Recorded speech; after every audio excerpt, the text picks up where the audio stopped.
Furthermore, this poor Taoist isn't a human, and his soul is even more different from a human's.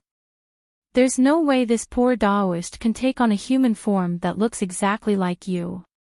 But I can transform into you now. Also, look at him, doesn't he look a little different from before? With that, Whitey pointed at Soul Cultivator Xiaohua. When Jade Archive Xiaohua's gaze fell on Soul Cultivator Xiaohua's face, Soul Cultivator Xiaohua's rigid face suddenly blinked at Whitey, and then the corner of his mouth slightly rose, unexpectedly smiling. "Ah!" Jade Archive Xiaohua was stunned. Smiling bitterly, he cupped his hands towards Soul Cultivator Xiaohua and said, "Congratulations, fellow Taoist. Now you're even more like I, fellow Taoist. What kind of medicine are you selling in your gourd? Why are you still hiding it from I?" "Ha ha." Soul Cultivator Xiaohua laughed and said to Whitey, "This is all thanks to fellow Taoist. You should ask him. Hurry up and transform back." Jade Archive Xiaohua looked at Whitey, who was winking at him, and helplessly scolded, "You are you, I am me. Is it fun for you to transform into my appearance?" "Ha ha ha, yes, it's fun." Little White Xiaohua laughed heartily. He pulled Jade Archive Xiaohua's hand and said, "Come with me, I'll show you something interesting." After transforming into Xiaohua, Whitey's personality seemed to have changed. He was much more quick-witted than before, which made Jade Archive Xiaohua quite happy. The three identical Xiaohus flew over the mountain-like dark clouds and arrived at a very ordinary place. Whitey smiled and said, "Xiaohua, take a look. What's different about this place?" Jade Archive Xiaohua looked left and right, but couldn't see anything different. Shaking his head, he said, "I can't see anything different."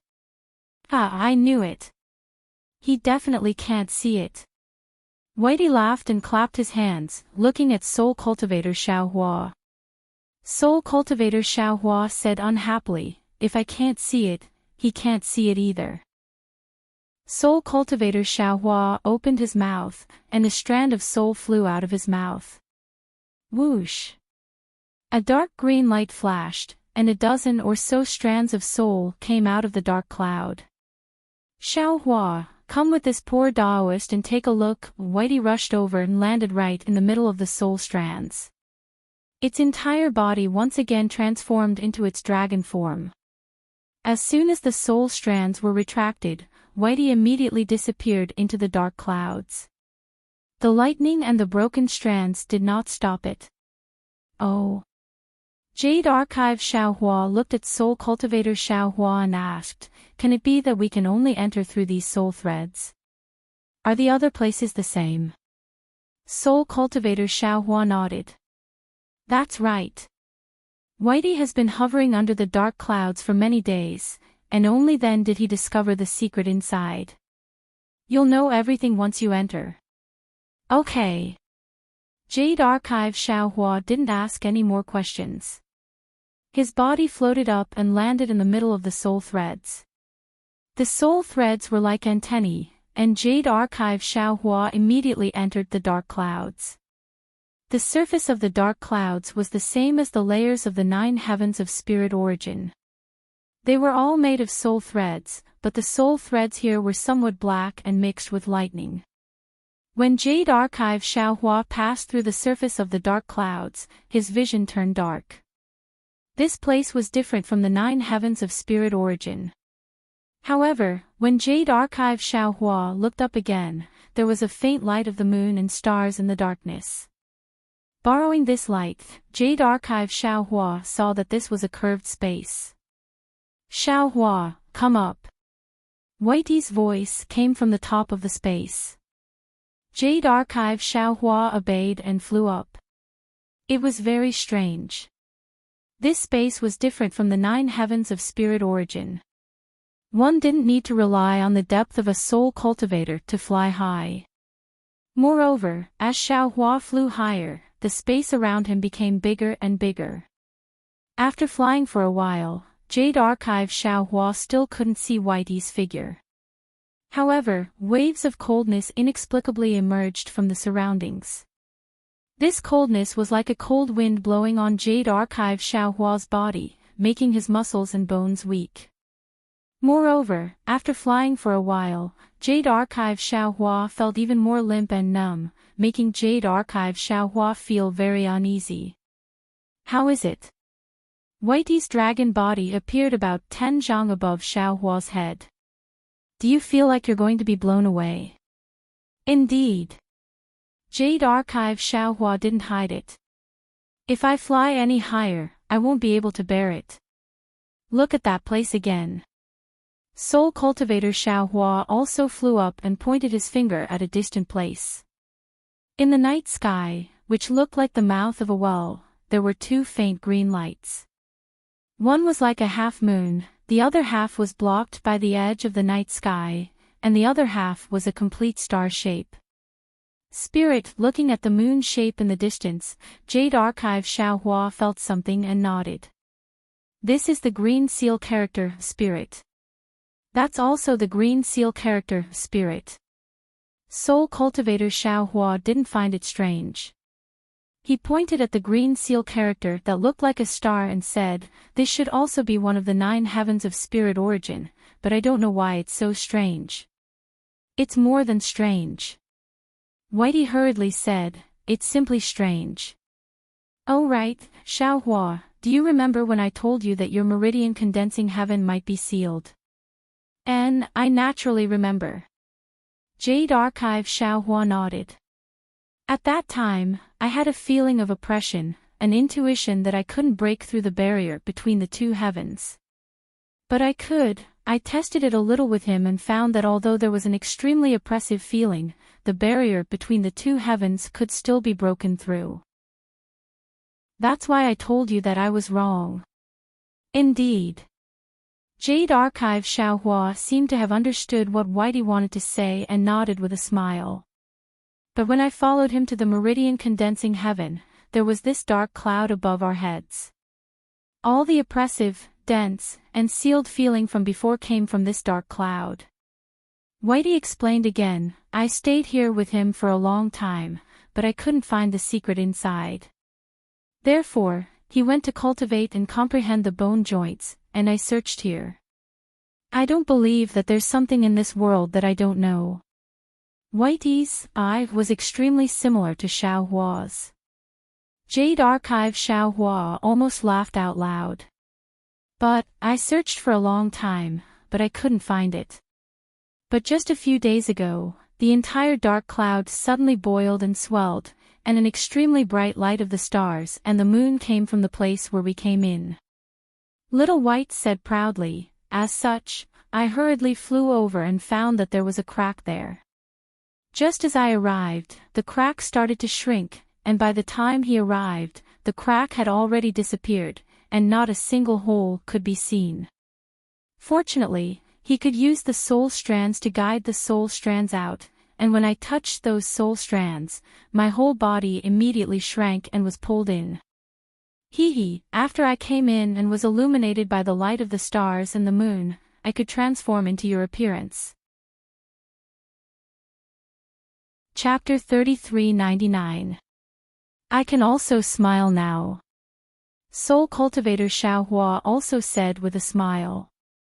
Jade Archive Xiaohua frowned as he listened, then looked up at the 2 spirit characters in the sky. He seemed to have thought of something and said in a low voice, previously, I remembered that there was a saying of 3 spiritual souls and 7 physical souls in this world, but when it comes to soul cultivators, there are only 3 spiritual souls and 6 physical souls left. The 9 heavens of spirit origin has 9 layers, and this layer is probably the hidden layer, right? There are 2 spirit characters in this layer of heaven, which should be the 2 characters of yin and yang. It should be called the yin-yang spirit sky.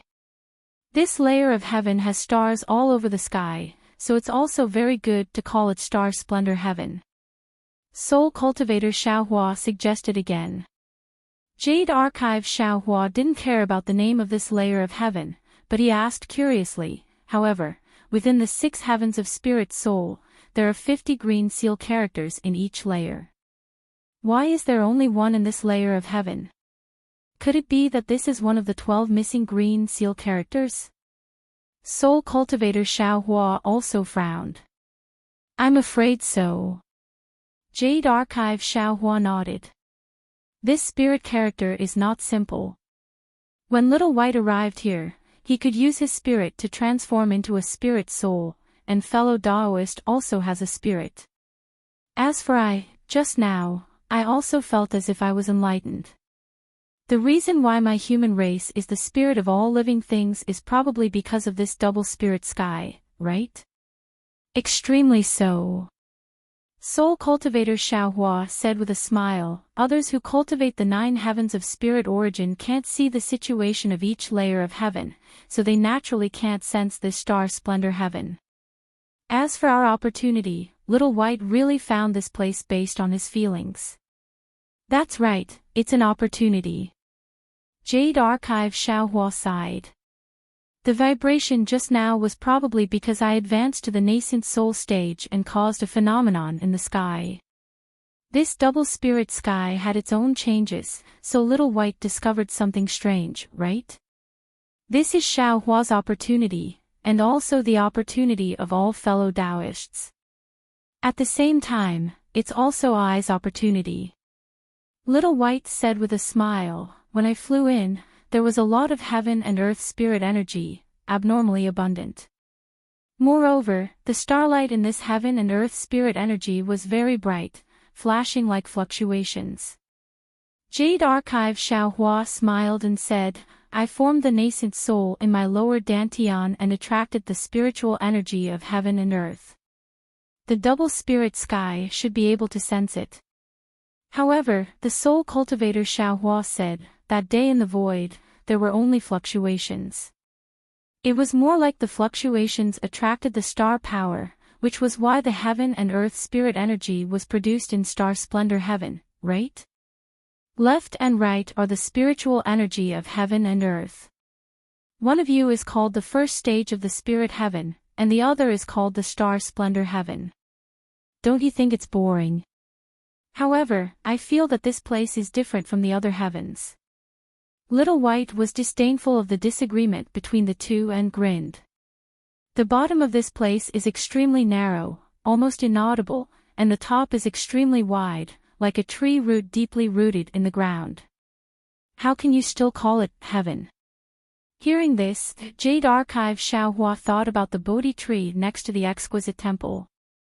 Wasn't it made up of many branches twisted together?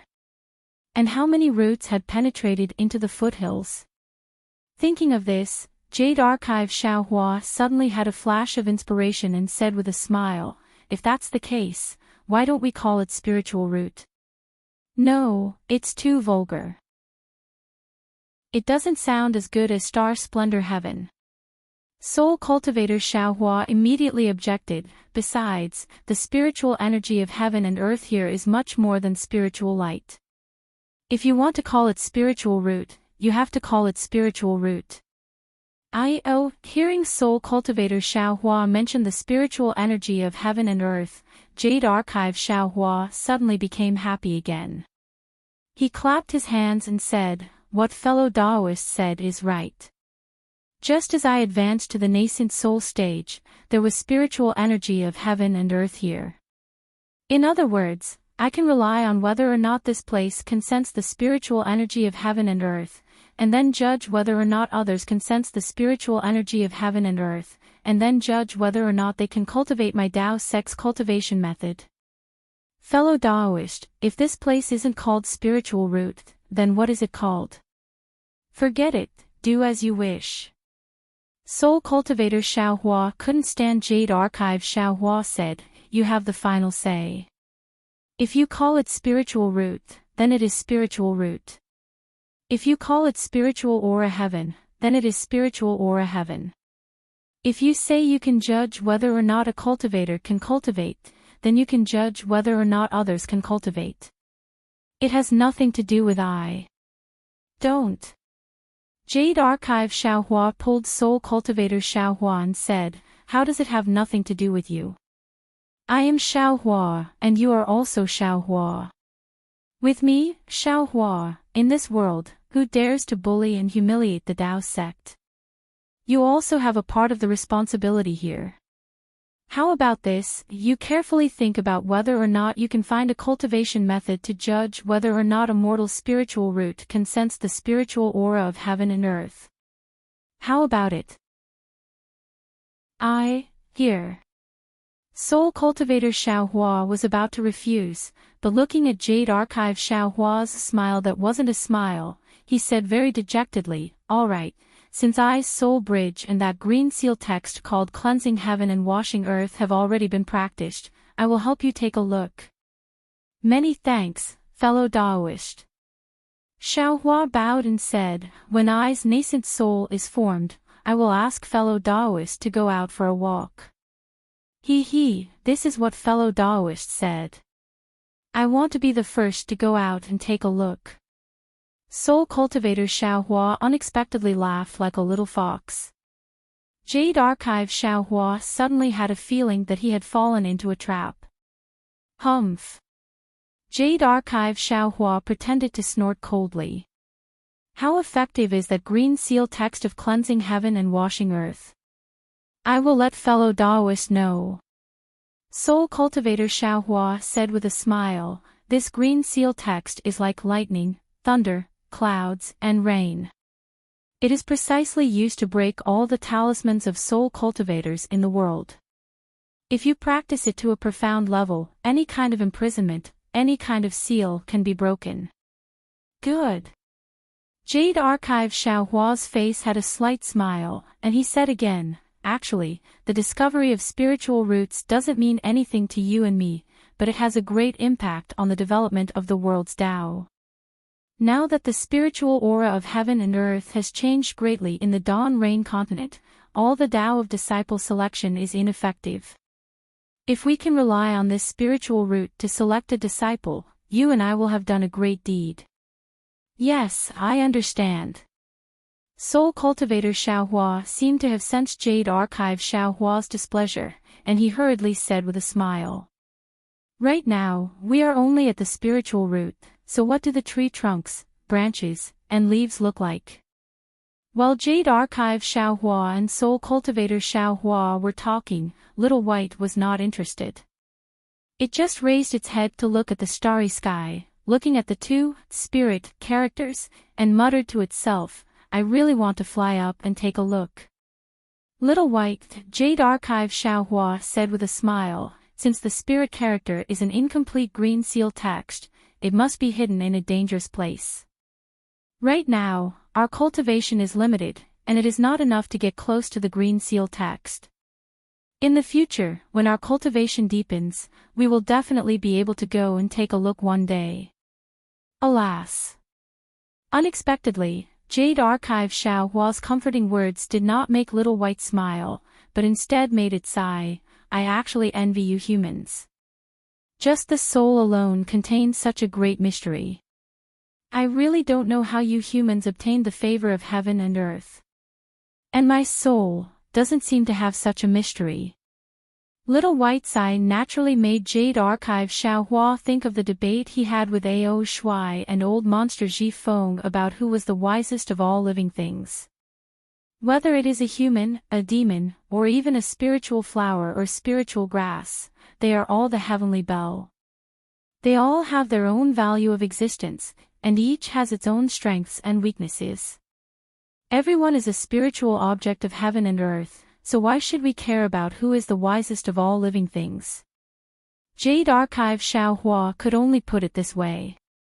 Little White was not like old monster Ji Feng, so Xiaohua could only compromise. Unexpectedly, Little White shook its head slightly and whispered, "Xiaohua, you are still wrong."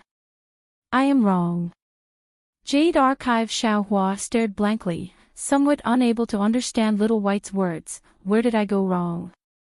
Little White shook its head again and said, "I only envy the souls of the human race, envy that the human race has the heavenly bell. But this kind of envy is only envy, and it is limited to the soul. Compared to my demon race, the difference between the human race and my demon race is not just a little bit.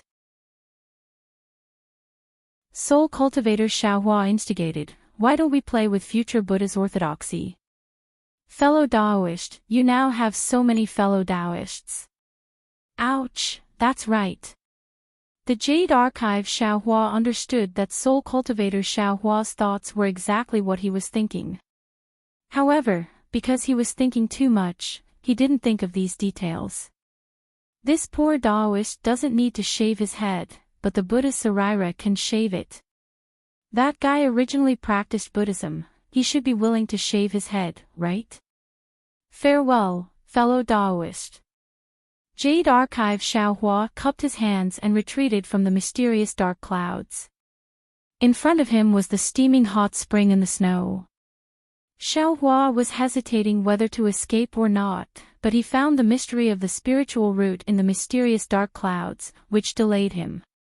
Now that the old monk of Exquisite Temple chased after him, how could he still have the face to escape? However, with the Buddha's Sarira as a scapegoat, Xiaohua did not mind becoming a monk once. Chapter 3400. Looking at the old monk who was holding a strange yellow monk robe, Xiaohua couldn't help but sigh. Just now, he had been talking nonsense with Little White about the spirits of all living things. In fact, as a human, the most difficult thing for a demon to reach was the human heart. Only with a heart could one be benevolent, righteous, and virtuous. Only then could one have no regrets for one's faith. This kind of human nature was something that demons would never understand. From the Exquisite Temple to this pool, Xiaohua only needed to fly. However, Xiaohua also knew that along the way, not to mention the slippery snow and rugged mountain roads, even with the old monk's turbid eyes, it was already extremely difficult for him to reach this pool from the Exquisite Temple. Not to mention, the old monk's clothes were already covered in snow. Xiaohua didn't know how long he had been standing here. However, the old monk's arms were very calm as he held the robe. The yellow hat was placed on top of the robe, and a string of prayer beads was placed beside the hat. His eyes were calmly looking forward. They had already passed through the water vapor and landed outside the cliff. From those turbid eyes, Xiaohua could see the old monk's conviction and persistence. Although Xiaohua didn't say anything, he believed that Xiaohua was bathing in the pool. Facing such a heavy trust, Xiaohua felt a rare kind of nervousness. It was as if this was a kind of responsibility. This responsibility made Xiaohua feel even more restrained and uneasy than when he faced the strange insect in the void. "Elder, please wait a moment. I will come up right away." Xiaohua muttered to himself for a moment. He used his hand to lift up the hot water in the pool and symbolically washed his body a few times. "Buddhist Lord, don't be anxious," a smile flashed across the old monk's extremely old face. He said, "Carefully bathing and washing away the dust in the body is also cleansing the mind. Using a pure mind is the foundation of Buddhism." Buddhist Lord spent so much effort and didn't slack off in the slightest. This is truly worthy of this poor monk's admiration. Sweat. A trace of shame appeared in Xiaohua's heart. He originally wanted to get up, but now he could only be patient and properly wash his body. Although he didn't wash away any dirt, Xiaohua felt that it was a blasphemy to the old monk's lofty faith. Looking at the monk robe in the old monk's hand, Xiaohua waved his hand and the yellow monk robe flew into the air. After casually putting it on, it landed beside the old monk. This poor monk will help Buddha Lord change his clothes. The old monk felt the clothes in his hands fly away. After a while, he finally opened his mouth. Xiaohua wanted to put on his own clothes, but this monk robe was different from a Taoist robe. It was even different from the monk robe Xiaohua had seen before. It was very strange, so he didn't put on any pretense. He smiled and said, "Thank you, elder." When the old monk heard this, he beamed with joy. He looked at Xiaohua with his eyes closed, and his hands trembled as he helped Xiaohua put on his clothes. After half a meal's worth of time, Xiaohua finally put on the monk's robe. When one of his arms came out of the monk's robe, Xiaohua let out a long sigh of relief. He looked at the old monk who had also changed into a new monk's robe and asked, "Elder, you don't have to wear this monk's robe every day, right?" "Buddha Lord, don't worry. This is the Buddha Lord's formal robe. It can only be worn during my tantric sect's major celebrations. There's no need to wear it on ordinary days." The old monk smiled and said, "Moreover, my Shaolin Long Temple's lineage has always been small. When this poor monk passes away, there will only be one Buddha Lord. The Buddha Lord's status is honorable. Other than the current Buddha Lord, who else can stand shoulder to shoulder with the Buddha Lord in the past? If the Buddha Lord wants to wear it, he can wear it. No one can stop him. Hee, that's really free and unfettered." Xiaohua smiled. The old monk proudly said, "Of course, my tantric sect has always been an anomaly in the Buddhist sect. In the eyes of others, it is full of mystery." "I understand." Xiaohua smiled. It was funny but also a bit bitter. Just now, when the old monk was changing his clothes, he used his spiritual sense and true qi to check the old monk's meridians and body. He even used the Devil Realms technique to check his blood vessels. Just as the old monk said, the old monk was really at the end of his life. His meridians had long withered, the essence of his body was also dried up. His heart and blood vessels were abnormally old. Everything he did now was based on a kind of belief. The scene of the old monk lying on the ground was definitely not a coincidence. Facing such a body, even Xiaohua's rejuvenation pill was powerless to bring him back to life. Alas, there is a limit to one's strength. It is indeed so. Perhaps only an immortal or a true Buddha Lord can let this old man live until tomorrow. Xiaohua sighed. "Buddha Lord, please. This poor monk can finally shave the Buddha Lord's head." The old monk put his palms together and bowed in a very gratified manner. This is the most glorious moment of this poor monk's life. It is also the moment this poor monk has looked forward to for a lifetime. "Thank you for your trouble, elder." Xiaohua used his monk robe to wrap the old monk. The two of them slowly flew up and flew towards Shaolin Long Temple. Although Xiaohua was afraid that the old monk would not be able to take it and flew extremely slowly, he still landed in front of Shaolin Long Temple's main hall in a moment. Although the old monk could not see clearly, when his feet touched the ground, he felt the familiarity of the surroundings. He was not surprised and said with a smile, "Although Buddha Lord has not shaved his head, he actually has such divine ability. It is truly the fortune of my Tantric Buddhism sect. I do not dare. They are all insignificant Taoists. Compared to Elder's cultivation, they are far inferior." Xiaohua did not dare to be too arrogant in front of an old man like Dao Shan. He replied humbly, "This poor monk's cultivation has just begun. It cannot be compared to Buddha Lord who has already cultivated for several lifetimes. Even if Buddha Lord is a senior cultivator in this life and does not understand Buddhism, as long as he enters my Buddhism sect, he will be able to find the good karma and good karma of that day. All Buddhism sect's cultivation can be traced." The old monk's seemingly careless words immediately made Xiaohua feel greatly alarmed in his heart. That's right. Buddhism sect emphasizes reincarnation and cultivation. This hidden immortal continent, this Xiao feels so familiar. Although I have not found Lucian yet, I have not found Piamyo sect, but perhaps, it is this Xiao's experience from my previous life. Xiaohua's thoughts turned rapidly. Could it be that this Xiao is really, alas, there is always only one truth in this world. Although Xiaohua is already a nascent soul master, he is still so insignificant under the heavenly Tao. He wants to find his own origin from the confusing world of the human world. All kinds of traces, 1,000 layers of fog, always make him unable to find the way back on the wrong path. I know. The old monk raised his hand and pushed open the door of the main hall. He did not ask about Xiaohua's cultivation. He did not even care if Xiaohua was a Confucian cultivator or a Taoist cultivator. Perhaps he already regarded Xiaohua as a lay disciple of Buddhism sect. Buddha Lord, please, the old monk pushed open the door. He did not dare to take half a step forward and said very respectfully. Xiaohua was also not polite and stepped into the main hall. However, he was also somewhat nervous in his heart. He did not know what was inside this main hall. Xiaohua naturally did not enter the main hall of Buddhism sect.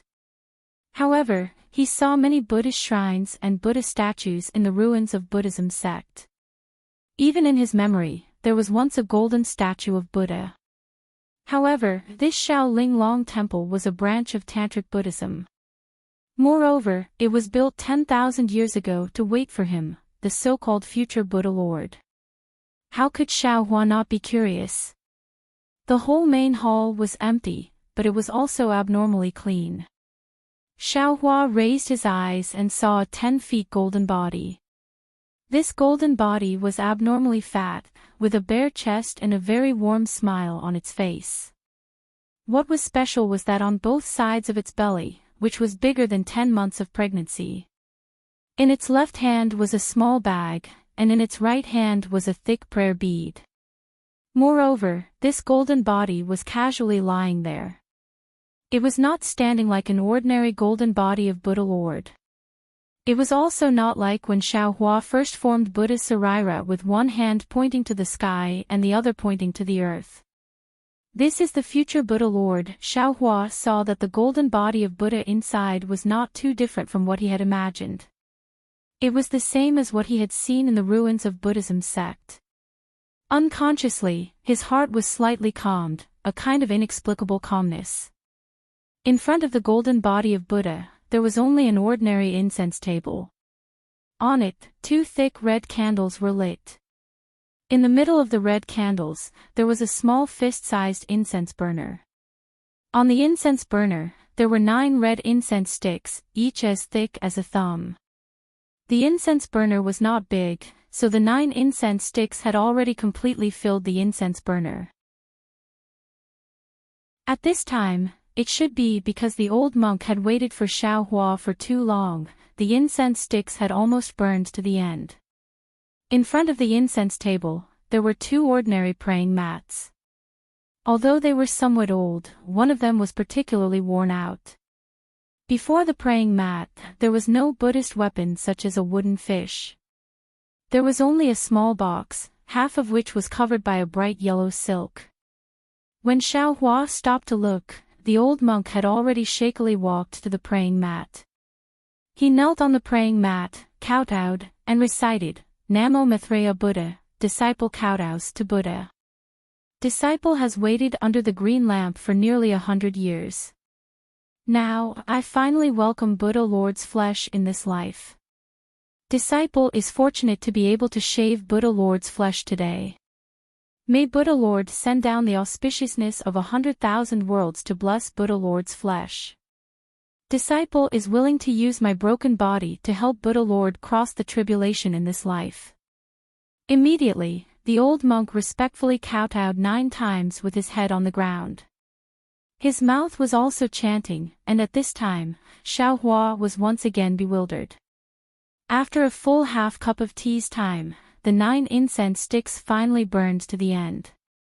The old monk raised his head, put his palms together and said, Namo Maitreya Buddha. Then, he lifted his hand and lifted the silk covering the small box. When he opened the box, there was a bronze mirror and a simple razor inside. The old monk invited the razor out with both hands. He turned around and coughed, Bodhi, I am holding the blade for Buddha Lord today. Are you willing to abandon everything in the secular world and enter my Buddhist sect? Elder. Xiaohua walked to the front. He didn't want to hide anything and said, although I cultivate Buddhist sect's exquisite leaf sutra, I was already a Tao sect disciple before practicing Buddhist sect's cultivation method. Moreover, my cultivation method is very complicated. If I say it, Elder may not believe me. Today, I came from hidden immortal continent, but I want to find a senior monk who knows the method of nirvana. I really came to Shaolin Long Temple to ask for directions. I didn't expect there to be so many surprises waiting for me here. Elder, let me shave my head and respect me as the future Buddha Lord. I can accept it. But this shave matter, just now when I was bathing, I already thought it through. I have already cultivated Buddha Sarira. Elder, can you let this Buddha Sarira replace me to shave my head and become a monk?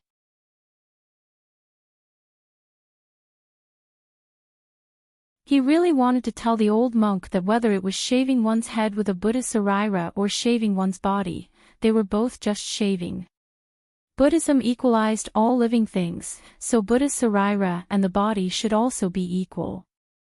Unfortunately, Xiaohua couldn't say this to the old monk who was a bit flustered.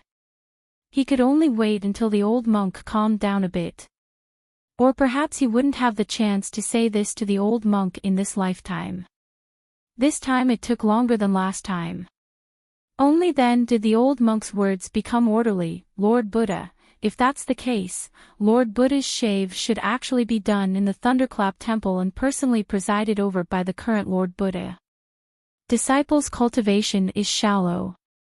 If I were to shave Lord Buddha's head, I'm afraid I would provoke Lord Buddha's displeasure and affect Lord Buddha's cultivation. No matter, Xiaohua said with a smile, I know the Thunderclap Temple, but the Thunderclap Temple doesn't know me. I want to go find Lord Buddha, but Lord Buddha doesn't want to find me. If I can't shave my head because of this and affect my cultivation, Elder, wouldn't Lord Buddha punish you even more?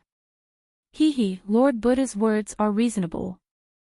The old monk faintly smiled. My tantric sect, and the future Lord Buddha and the Thunderclap Temple are all Buddhist sect branches, but after all, forget it, disciple won't say any more. Disciple is now bold enough to shave Lord Buddha's head. Disciple naturally received good karma because of this.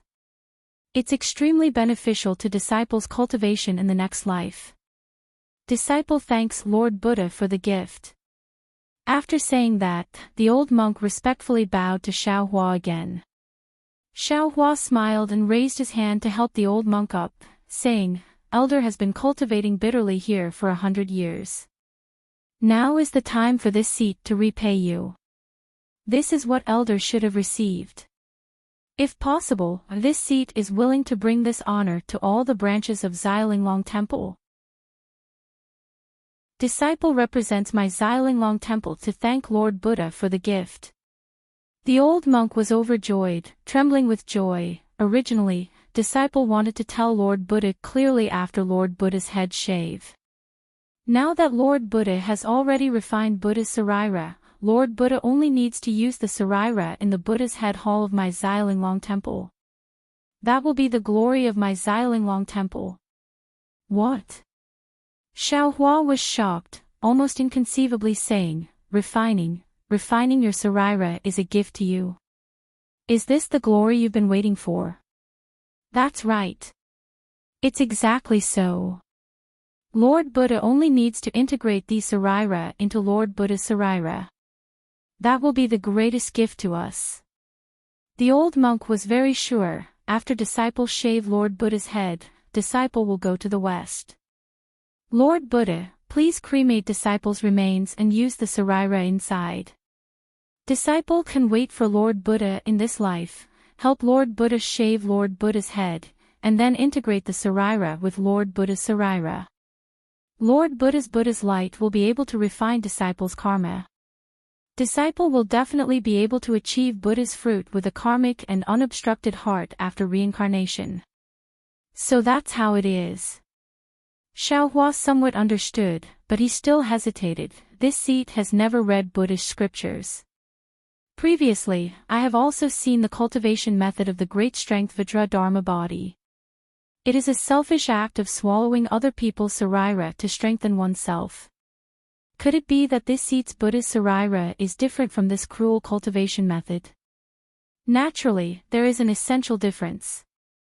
The old monk smiled and explained, Lord Buddha only needs to look at the Buddhist scriptures at the side of the main hall to know the specifics. The great strength Vajra Dharma body is to cultivate the position of our Buddhist protector. It only borrows the power of the sarira and does not eliminate the karma of the sarira. Disciple doesn't know how much Lord Buddha knows about our Buddhist sect's Buddha fruits. Jalan, Venerable, Heavenly King, Vajra, Arhat, Bodhisattva, and Buddha, these 7 kinds of Buddha fruits, except for Bodhisattva and Buddha, which can eliminate the sarira karma and use the supreme power of Buddha's light to help people cultivate in the next life. The other 5 kinds of Buddha fruits can only borrow power like the great strength Vajra Dharma fruit. Not necessarily, Xiaohua's suspicion immediately arose again. He couldn't help but secretly criticize, sarira can help the cultivation of the golden body, this is known by all Buddhist experts. How many senior monks can cultivate Bodhisattva and Buddha? How many people can know the effect of the sarira? Eliminating the sarira karma and helping people cultivate in the next life. It may not be their words to scare people. However, seeing that this old monk was so pious, Xiaohua didn't dare to say these words, especially to provoke him. Of course, Xiaohua was only suspicious. He didn't study Buddhism and didn't have the secret technique to eliminate the sarira karma. The Buddhist sect is a cultivation path that is on par with the Taoist sect. Who can say that they don't have this kind of magical power to help people cultivate in the next life? While speaking, the old monk's figure swayed twice, as if he couldn't stand steadily. Elder. Xiaohua hurriedly supported the old monk and called out. Disciple doesn't have much time left in the mortal world. Lord Buddha, please take pity on disciple and let disciple have the honor of shaving Lord Buddha's sarira into my tantra. The old monk hurriedly waved his hand, somewhat out of breath. Good, seeing this, Xiaohua knew that this was already the old monk's last wish. He also didn't dare to be negligent. He patted his forehead, and the sarira came out of his Naiwan palace. When the 4-chi-long golden body held the clear water bottle and dressed in the 10,000 Buddha painting stepped into the air, Amitabha Buddha, good, he chanted the name of Buddha, his face solemn and benevolent. Rumble. The heaven and earth shook, and the wind and clouds changed color. Where the wind and clouds swayed, a fierce wind rose. Wherever the fierce wind passed, the snow that filled the sky was blown into the sky, and the layers of dark clouds in the sky were cut down layer by layer in this fierce wind. The wind grew stronger and stronger, and it was as if there were small holes in the air for thousands of miles around. The seemingly endless power of faith poured out from these small holes, like a waterfall falling from the sky. Tens of thousands of streams surged, and fell toward the inconspicuous little Linglong temple of the great snow mountain. This is... The old monk was shocked again, because as the power of faith fell from the sky, heavenly flowers covered the entire snowy mountain. Fairies wearing flawless heavenly clothes sat cross-legged on the exquisite temple, either playing the pipa or softly singing. The sound of nature filled the entire main hall. One after another, powerful sky dragons roared and swam around the mini-exquisite temple. The effect of Nanwu Guanxian Bodhisattva in the longevity town was too shocking. Under the influence of the Buddhist sect's disciples, the worship of Guanxian spread uncontrollably throughout the entire hidden immortal continent. This pure power of faith should have slowly poured into Xiaohua's Buddha relic, but because of the innate divine restriction, this power of faith was not collected by Xiaohua in time, and had already condensed to a very terrifying degree. Now that the Buddha relic suddenly appeared in the Pure Land world, the power of faith naturally gathered together, and its momentum was naturally extraordinary, causing even more strange phenomena. Previously, when Xiaohua took out the Buddha relic in the Black Cloud Ridge, the situation appeared like this. But fortunately, this was the Pure Land world, the Buddhist sect's mainland. Wherever the Buddha's light shone, there were many people who achieved the Buddha fruit, and this power of faith was indeed very eye-catching. The monks either knelt down to express their thanks, or rang the bell to celebrate, and no one came to disturb them. Chapter 3402. Woo! Similar to the spirit tide, the power of faith gathered to a certain extent and immediately turned into threads of crystal-like objects. These threads of crystal-like light flashed and fell into Xiao Hua's Buddha Sarira. Every time a thread of crystal-like light flashed, the Buddha Sarira would slightly tremble. Moreover, as the crystal-like threads fell, the Buddha Sarira's body flickered with golden light and actually broke through the 4 feet restriction. It gradually increased in height until it reached 5 feet before stopping. The strange thing was that as the Buddha Sarira increased in height, the figures of the dancing fairies and roaring dragons from before actually gradually became blurry. When the Buddha's golden body reached 5 feet, it actually disappeared. Only the heavenly flowers were still fluttering around the snowy mountain. At this time, the strange phenomenon within the 10 million li radius had already converged to a 100 li radius. The dark clouds and snowflakes in the sky had all disappeared, revealing a bright sun. Perhaps because the snowy mountain was high enough, or perhaps because the sky here was pure enough, the sun was very dazzling. Under the sun, the pure crystal-like threads of crystal-like silver light swayed and fell like swimming fish. Wherever the crystal-like threads passed, gusts of wind were also produced. The sound of the wind never stopped, as if the world was singing. This disciple is very lucky. The old monk's eyes seemed to also brighten. He trembled as he walked in front of the Buddha Sarira and bowed to the sky. This disciple really didn't expect Buddha Lord's Buddha Sarira to already have a 5 feet golden body. Buddha Lord's enlightenment in this life will definitely come true. To be able to shave Buddha Lord's head and lead Buddha Lord into our Buddhist sect, this disciple is truly fortunate. Amitabha. The Buddha Sarira chanted. Although its appearance was exactly the same as Xiao Hua's, the benevolence and compassion on its face was not something Xiao Hua could have. The golden body of the Buddha Sarira descended and stood right in front of the old monk. The old monk extended his trembling right hand and landed on the top of the Buddha Sarira's head. He chanted, "People say that there are 3,000 worries, all of them are born from the heart and from the head. Cut off worries and let go of worries. Entering our Buddhist sect is joy. The body is an external object, only the body can enter the mortal world. The mortal world is like the sea, the body is the boat, the Buddha's heart is the helm, kindness is the shore. Cut off your worries and enter the sea of bitterness." Amitabha. As the old monk chanted, his hand landed on the top of the Buddha Sarira's head. Boom! With a loud sound, the Buddha Sarira's golden light brightened the old monk's turbid eyes. He seemed to see the golden body of the Buddha Sarira. At the moment when the old monk's hand was about to leave the Sarira's head, his middle finger slightly trembled as if it twitched, wanting to touch the top of the golden body again. Amitabha, Amitabha. Suddenly, the sound of Buddha chants resounded throughout the entire main hall of the little exquisite temple. The old monk's hand gently moved away from the top of the Buddha Sarira's head. He turned his head with difficulty and saw that behind the incense table, the golden body of the Maitreya Buddha was also shining brightly. The sound of chanting was coming from within the golden body. This golden light was like a sword and the chanting was like a bell. When it landed on the main hall, waves of blood-curdling screams rose one after another. At the same time, strands of black shadows also emerged from the left side. Within the shadows, the intertwining of the fairies and rakshasas were all destroyed by the golden light and the chanting. Ah!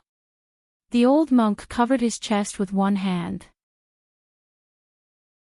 A black shadow also flew out from his body, turning into a black fog and disappearing in midair. The old monk's body fell to the ground of the main hall again, motionless. Amitba. Xiaohua was shocked at first, but then he had some understanding. He had experienced Namo Guanyin Bodhisattva's enlightenment in the Longevity Town. He knew that the old monk was naturally still the old monk, but when he revealed the golden body of the Buddha Sarira, he had already attracted the heavenly demon. The old monk originally did not have any cultivation, so he was afraid that the heavenly demon had taken advantage of him in an instant.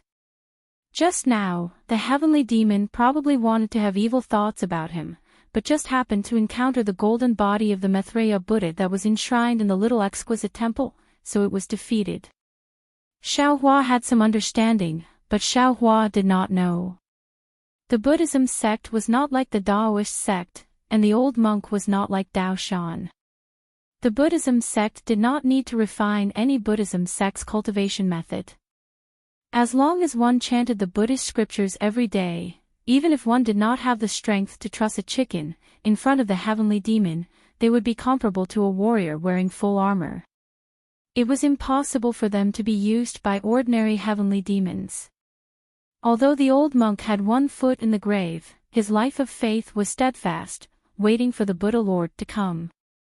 To the heavenly demon, he was simply invulnerable.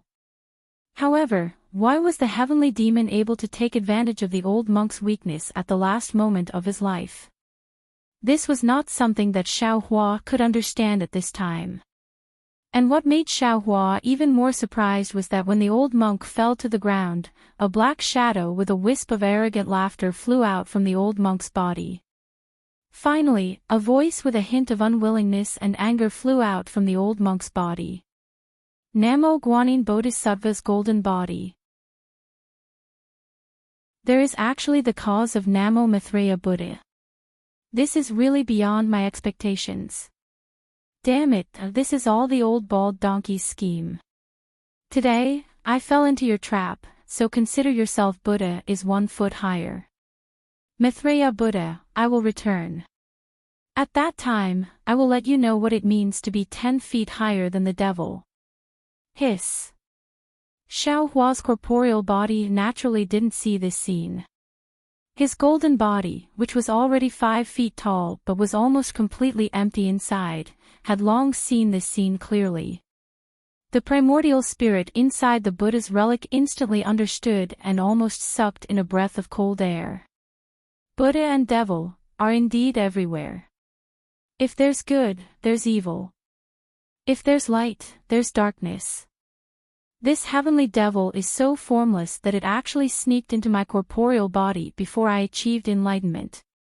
It even subtly eroded my physical body under its influence. I understand now. That day in front of Zhai Xinglu, if the original body's temperament was like before, it may not have had a further conflict with Duanmuqiu. In Seven Yang Temple, it may not have been so ruthless to the mortal world's constables. Even in Black Wind Ridge, it may not have killed the Bat King and the Bronze Pillar country's pursuers. All these subtle changes are all because of this heavenly demon. While the Buddha relic primordial spirit was pondering, the golden body of the Buddha above the exquisite temple shone even brighter, and the chanting became even louder. It was as if a golden sun was reflecting the white sun above their heads. The golden light rushed into the sun, and the remaining crystal threads and thousands of wild gales were attracted by the golden light. They rapidly descended, and together with the golden light, they all fell into the Buddha relic. Jia. The Buddha Sarira shouted a mantra. A golden Jia word flew out from the Buddha's mouth and rushed into the air. It turned into a tiny golden thread and disappeared. Xiaohua's Buddha Sarira slightly opened its eyes. It could already see clearly that the golden thread went to the place where the power of faith came from. This Jia word was just like what the old monk said before. It was the Buddha Sarira borrowing its own power of Buddhism, using the future Buddha Lord's merit to repay the faith of the masses and redeem the Buddha in the sea of suffering. Good, Xiaohua sighed with emotion. The mysteries of Buddhism are indeed extraordinary. I was a bit stingy before. Just as the golden body of the Buddha's light dissipated, an item that looked like a fallen leaf flew out from the Buddha's sarira and floated in front of Xiao Hua's Buddha's sarira. Good, the Buddha's sarira raised its hand and that item landed in its hand. It was a golden leaf. Needless to say, it should be one of the last 3 leaves of the Exquisite Palette Sutra. Seeing this, Xiao Hua was really overjoyed. Ever since he obtained the Exquisite Palette Sutra, in the Imperial Thunder sect, he had always wanted to make up for the leaves on the Exquisite Pagoda. Unfortunately, even in the ruins of Buddhism, the Buddha's light of the Maitreya Buddha's golden body could not make up for all the leaves. Since then, Xiao Hua had a premonition in his heart that in the Xiaoyu continent where Buddhism was destroyed, he was afraid that it would be impossible for him to make up for the Exquisite Palette Sutra. Later on, Xiao Hua accidentally arrived at the hidden immortal continent. Xiao Hua's long-cherished wish once again had a chance to be realized. Of course, the hidden immortal continent was still extremely far away from the Western Paradise. Xiao Hua also did not have extravagant hopes that he would be able to obtain these last 3 leaves in a short period of time. Moreover, Xiao Hua's cultivation in Buddhism had been steadily increasing. Even in the Buddha's sarira, there were still mysteries that he himself did not know and could not comprehend. Therefore, he was not particularly anxious. He just wanted to go to the Western Paradise when the miscellaneous matters in the hidden immortal continent were settled.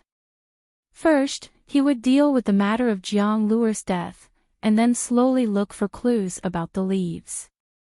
Now, through the vein of space, Xiao Hua not only came to the Western Paradise, but also encountered the Exquisite Temple. This Exquisite Temple was waiting for his arrival. The leaves hidden in the golden body of the future Buddha of the Exquisite Temple were prepared for him. Wasn't this the legendary, wearing out iron shoes in a fruitless search, only to find it without any effort? At this time, Xiao Hua no longer doubted his identity as the future Buddha. The Buddha's sarira took the golden leaves and looked up at the clear sky outside the main hall. The sky was exceptionally blue. Looking from the main hall of the Exquisite Temple, it was particularly close. The Buddha's sarira unconsciously sighed. Amitabha, every drink and every peck is predestined in the previous life. One cause and one effect, waiting for 10,000 years. With the help of the Buddhas, I will bear this kind of karma. I will use my karmic fire to refine the karma of the Buddhas and help the Buddhas achieve fruition. Before he could finish speaking, a myriad of Sanskrit chants resounded once again. The sound of copper bells also resounded, and they were struck a total of 81 times before they stopped. Come out, the Buddha sarira waved its hand and the Linglong Pagoda flew out from Xiao Hua's Naiwan Palace. The golden light flashed and landed on the main hall. That piece of leaf turned into a golden lotus and fell into the pagoda. Kacha! There was a light and crisp sound. It was the Linglong Pagoda fusing into one. Come in, the Buddha's sarira pointed his finger again, and the Exquisite Pagoda's Buddha's light shone on one side of the main hall. The thick wall immediately turned into nothingness, and all the Buddhist scriptures and golden leaves fell into the Exquisite Pagoda along with the Buddha's light. After collecting everything in the Exquisite Temple's Sutra Pavilion, the Buddha's sarira looked to the other side, and that was the pagoda where the sarira was placed. Now, the Buddha's sarira had already built a 5-foot golden body, but the golden body was not full, and the lotus platform under his feet was still the 4th rank. The sarira in the pagoda was indeed useful. However, after looking at the Buddha's sarira for a moment, and then lowering his head to look at the old monk who was already completely lifeless, he was rather hesitant. To be honest, Xiao Hua did not have any special burden on the sarira that did not have an owner. If he refined it, then he refined it. But these sariras were the sarira of the Buddhas who had been bitterly cultivating in the Exquisite Temple for 10,000 years, waiting for him. If he refined it, he could erase the karma of these Buddhas and help them achieve fruition. Naturally, Xiao Hua could refine it without any misgivings. But in the end, Xiaohua did not receive the guidance of the Buddhist sect's senior monks. Now that the Buddhist Saraira had just shaved its head and became a monk, he really was not sure.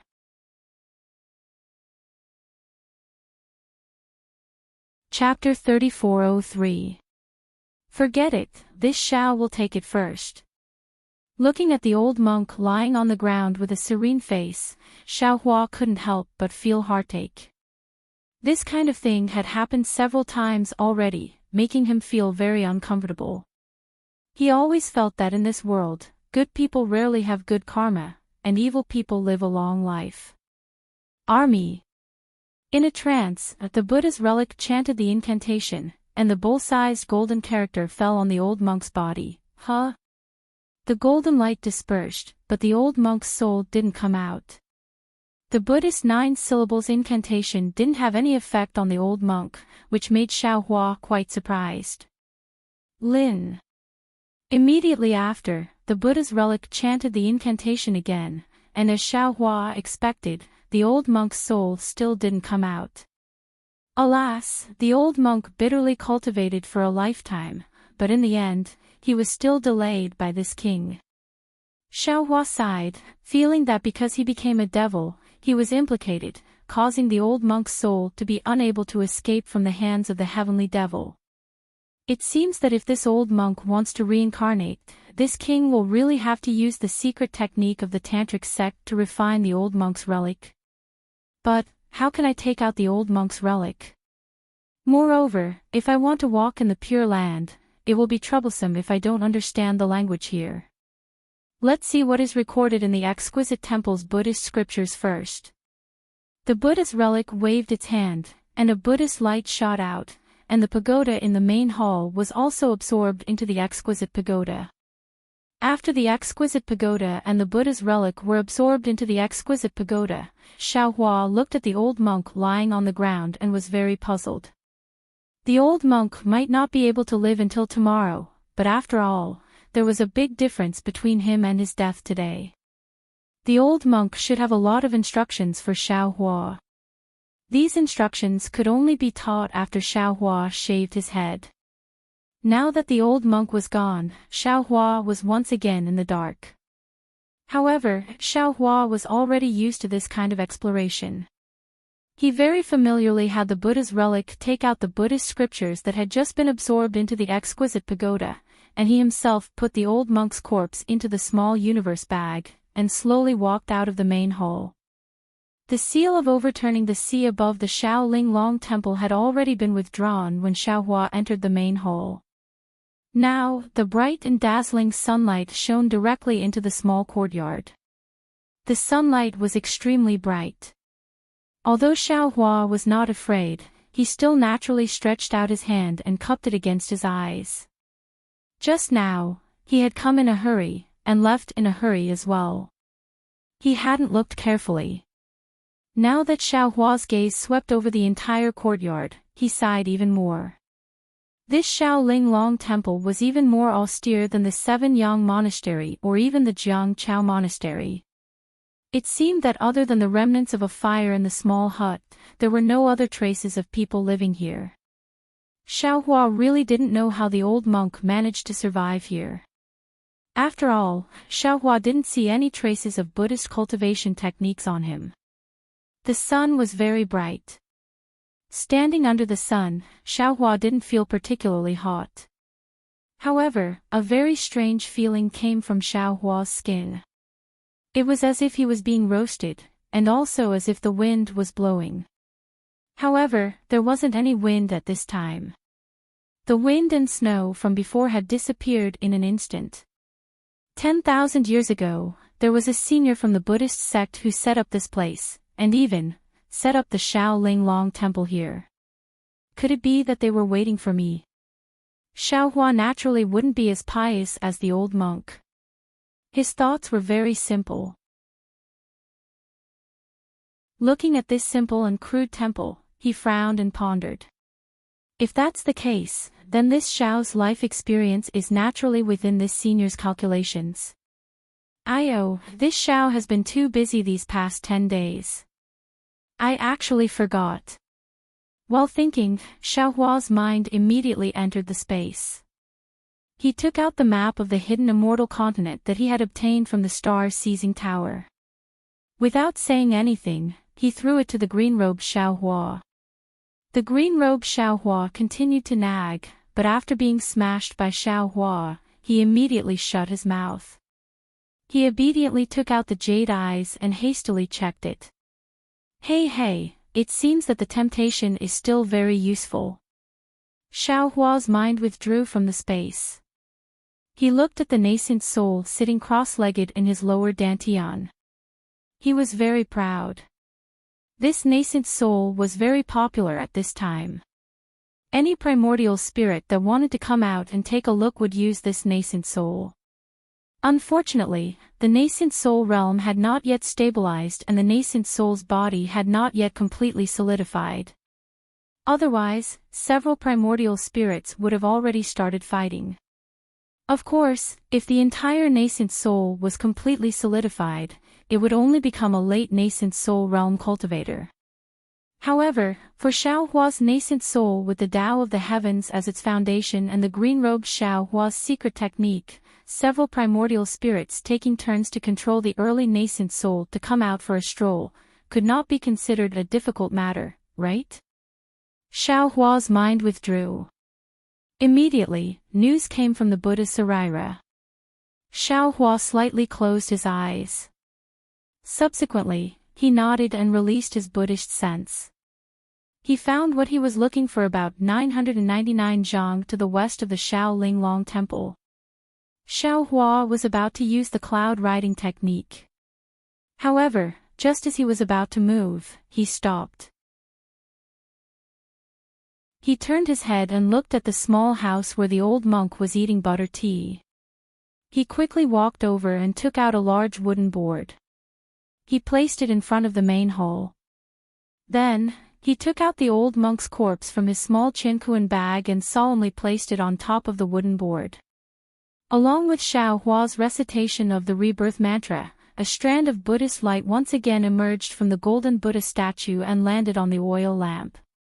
The worn-out oil lamp flashed with a trace of light, and a bean-sized flame appeared out of thin air from the oil lamp. Amitabha Buddha. Excellent, excellent. Xiaohua's Buddhist sense was constantly released. However, he still couldn't find out how this flame was born. Xiaohua couldn't help but sigh. The Buddhist sex methods were indeed subtle. Xiaohua held the oil lamp in one hand. The flame of the oil lamp didn't seem inferior in the daytime. Xiaohua's other hand was holding the wooden board. The old monk's corpse was peacefully lying on top of it. When the sun shone on his body, it was somewhat holy. Even his bitter chrysanthemum face reflected an indescribable smile. Xiaohua left the Shaolinglong Temple and walked towards the west side of the temple. The Shaolinglong Temple was located on a huge mountain range. The Shaolinglong Temple was located on the highest peak of the mountain range. Xiaohua descended from the highest point of the Shaolinglong Temple. At this moment, he was walking along the mountain range of the Shaolinglong Temple. The path under Xiaohua's feet couldn't be considered a mountain path. It was just some slightly chiseled stones. Moreover, these stones couldn't be seen clearly under the thick snow. However, the pious Xiaohua stepped on the snow step by step. His feet emitted a zhi-zhi sound. This sound seemed to be the only sound between heaven and earth, causing Xiaohua's heart to become increasingly calm. The further he walked, the stronger the wind above the mountain range. However, the flame of the oil lamp didn't seem to be affected at all. It didn't even sway. 999 zhang seemed to be very far, but after walking step by step, there would eventually be an end. At the end of the road was a small groove. Although there was some snow, under the mountain wind, the snow had already been blown thin, revealing the dark mountain rocks. If one looked carefully, they would discover that the dark mountain rocks were different from the color of the mountain rocks outside the groove. This darkness was in patches, clusters, and threads. It should have been caused by the fire. Xiao Hua's gaze fell on this place. His eyes revealed compassion. He already knew from the Shaolin Long Temple's Buddhist scriptures that this groove was the place where the monks of the Shaolin Long Temple were cremated. In the past 10,000 years, more than 1,000 Buddhist children had returned to the West. The Buddhist fire that burned their remains had burned the mountain rocks at the foot of the mountain into a black color. Xiao Hua respectfully walked in front of the groove. He carefully bent down and prepared to place the old monk's remains on top of the groove. At this moment, a rather indifferent Buddhist sense swept over from the distance. It was like a clear wave overflowing from the top of the Shaolin Long Mountain. Oh! This Buddhist sense came abruptly. Xiao Hua didn't have time to change his clothes. However, he frowned. As his thoughts flashed, he immediately used the appearance-changing technique. A face with a small nose and small eyes appeared. It was precisely Zhang Xiaohua's appearance. However, in just a moment, Xiaohua's idea changed again. The small nose became tall and straight, and the small eyes became big and spirited. He changed into another appearance. After changing his appearance, Xiaohua wasn't in a hurry. He simply placed the old monk's remains in the groove, put his palms together, and looked into the distance. However, although Xiaohua was standing still, the Buddha's relic in his Naiwan palace was busy. Just now, the Buddha's relic had roughly read through the Buddhist scriptures. Originally, it didn't intend to look at the records of the Pure Land's language. Now that it saw that someone was coming, Xiaohua could only let the Buddha's relic quickly flip through the records. Who would have thought that after the Ling Chi sky was broken through, Xiaohua's intelligence had undergone an earth-shattering change?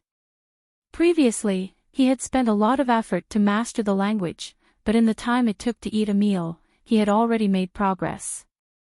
Xiaohua's heart was wild with joy, and at the same time, he became more and more stable. Just when Xiaohua was reciting and familiarizing himself with the language of the Pure Land's world, he heard a very unfamiliar roar of a beast. In the distance, a cyan cloud floated over like a cyan lotus. Above the cloud was a cyan lion several zhang in size. This cyan lion looked a bit strange. From head to tail, it had a pure cyan mane without any impurities. Even under its feet, there were 4 rather large cyan lotuses. That cyan lion looked very fierce. Its eyes, which were bigger than a fish, were flashing with cyan brilliance. Looking at the cyan lion again, a boy wearing a monk's robe was sitting cross-legged. The boy's lips were red and his teeth were white. His face had a kind of otherworldly appearance. The top of his head wasn't bald, but was instead clustered into 5 buns. On each of the buns, there seemed to be a golden token engraved with the golden body of Buddha. The boy wasn't empty-handed.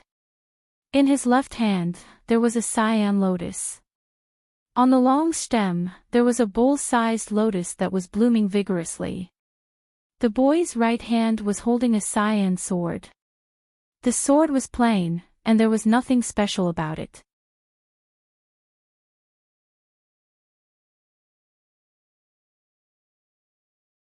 This small temple on the Great Snow Mountain is even more difficult to find disciples, that woman said with a smile. I'm afraid that this master was fancied by this old monk as soon as he came to the Great Snow Mountain and hurriedly tricked him into the temple. Amitabha, Nu Tanyue is too serious. Ci Hui did not get angry and said with a smile, to enter my Buddhist sect, one must have good roots. Without several lifetimes of cultivation, it is simply impossible to enter my Buddhist sect. This monk must also have Buddhist fate. Today, he was able to shave his head and enter Tantra. Naturally, that woman was already used to Ci Hui's explanation. She said with a smile, you are the Buddhist sect's #1 strategist. Furthermore, you have the wisdom of 9 lifetimes. How can this little girl be your opponent? You can say whatever you want to say. Amitabha, New Tanua is too serious again. Cai Hui wanted to say something again, but thinking about the woman's judgment just now, she smiled slightly, shook her head and looked at the old monk's corpse. That woman looked at Xiao Hua with a smile and asked, "Little monk, let me ask you. Just now, when the great snow mountain golden body appeared, did it have anything to do with you?" This. Xiao Hua hesitated for a moment. He originally wanted to deny it, but after thinking about it again, this snowy mountain was extremely cold and there were no temples nearby. Moreover, these two people must have sensed the strange phenomenon just now and rushed over. How could he easily deny it?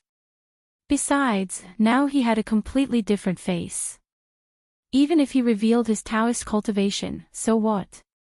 Yes, it was the strange phenomenon when this poor monk was shaved. Xiao Hua simply admitted, "Who is New Tanua? Why don't you introduce yourself?" Unfortunately, that woman looked at Cai Hui with interest and did not answer Xiao Hua's question. "Oh.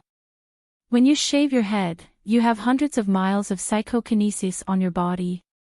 Hearing this, Cai Hui faintly raised her eyebrows. Although it was a question, she was not particularly surprised. Hearing this, Xiao Hua was happy, but his face quickly changed into panic. He said in a low voice, "This poor monk does not know. This poor monk only knows that when I was shaved, there was a very strong wind. Even the hair this poor monk shaved was blown away." At that time, the old monk returned to the west. This poor monk was in a hurry and did not pay attention to the range of the psychokinesis. Amitabha, this monk really has a foundation. I don't know which senior brother's reincarnation you are. Cai Hui congratulated, but her eyes looked up and down at Xiao Hua and asked again, "This poor monk only knows that Tantric Buddhism disciples all wear saffron monk robes. This poor monk does not know why this monk is wearing saffron Taoist robes. How would I know?" Xiao Hua rolled his eyes and said, "This is all this old monk's arrangement. If Grandmaster feels there is a problem, you can ask this old monk." Ask? Cai Hui was very curious about Xiao Hua's rolling eyes and this question. It seemed to be different from the monks she usually saw. The woman at the side said in a timely manner, "Fellow Taoist Cai Hui, if fellow Taoist Tipu said so, I'm afraid you have already lost, right? Fellow Taoist not only wants to go to that place with this little woman, but also wants to invite fellow Taoist Tipu to go with you, right?" Hearing this, a trace of a bitter smile appeared on Cai Hui's face. She shook her head slightly and said, "Amitabha, this is all because this poor monk's cultivation is not enough. The little bit of desire to win in my heart cannot be erased. Now, I have fallen into New Tanu's trap." "Fellow Taoist, you can't say that," the woman said with a smile, "meeting is fate. If you should not go to that place, I'm afraid you would not have met this little woman today, right? Moreover, if you should not go to that place, why would you make this bet with this little woman in order to leave? I'm afraid this is the only way to put it." Cai Hui smiled bitterly again, "This poor monk lost my mind. I actually only remembered that condensing the golden body requires psychokinesis, but forgot that the reincarnated senior also has psychokinesis when shave." The woman said with a smile, "The conditions this little woman provided are also not bad. Could it be that you did not come for these conditions?" "Perhaps." Cai Hui declined to comment. She turned to Xiao Hua and said with a smile, "Monk, this poor monk has a good thing here."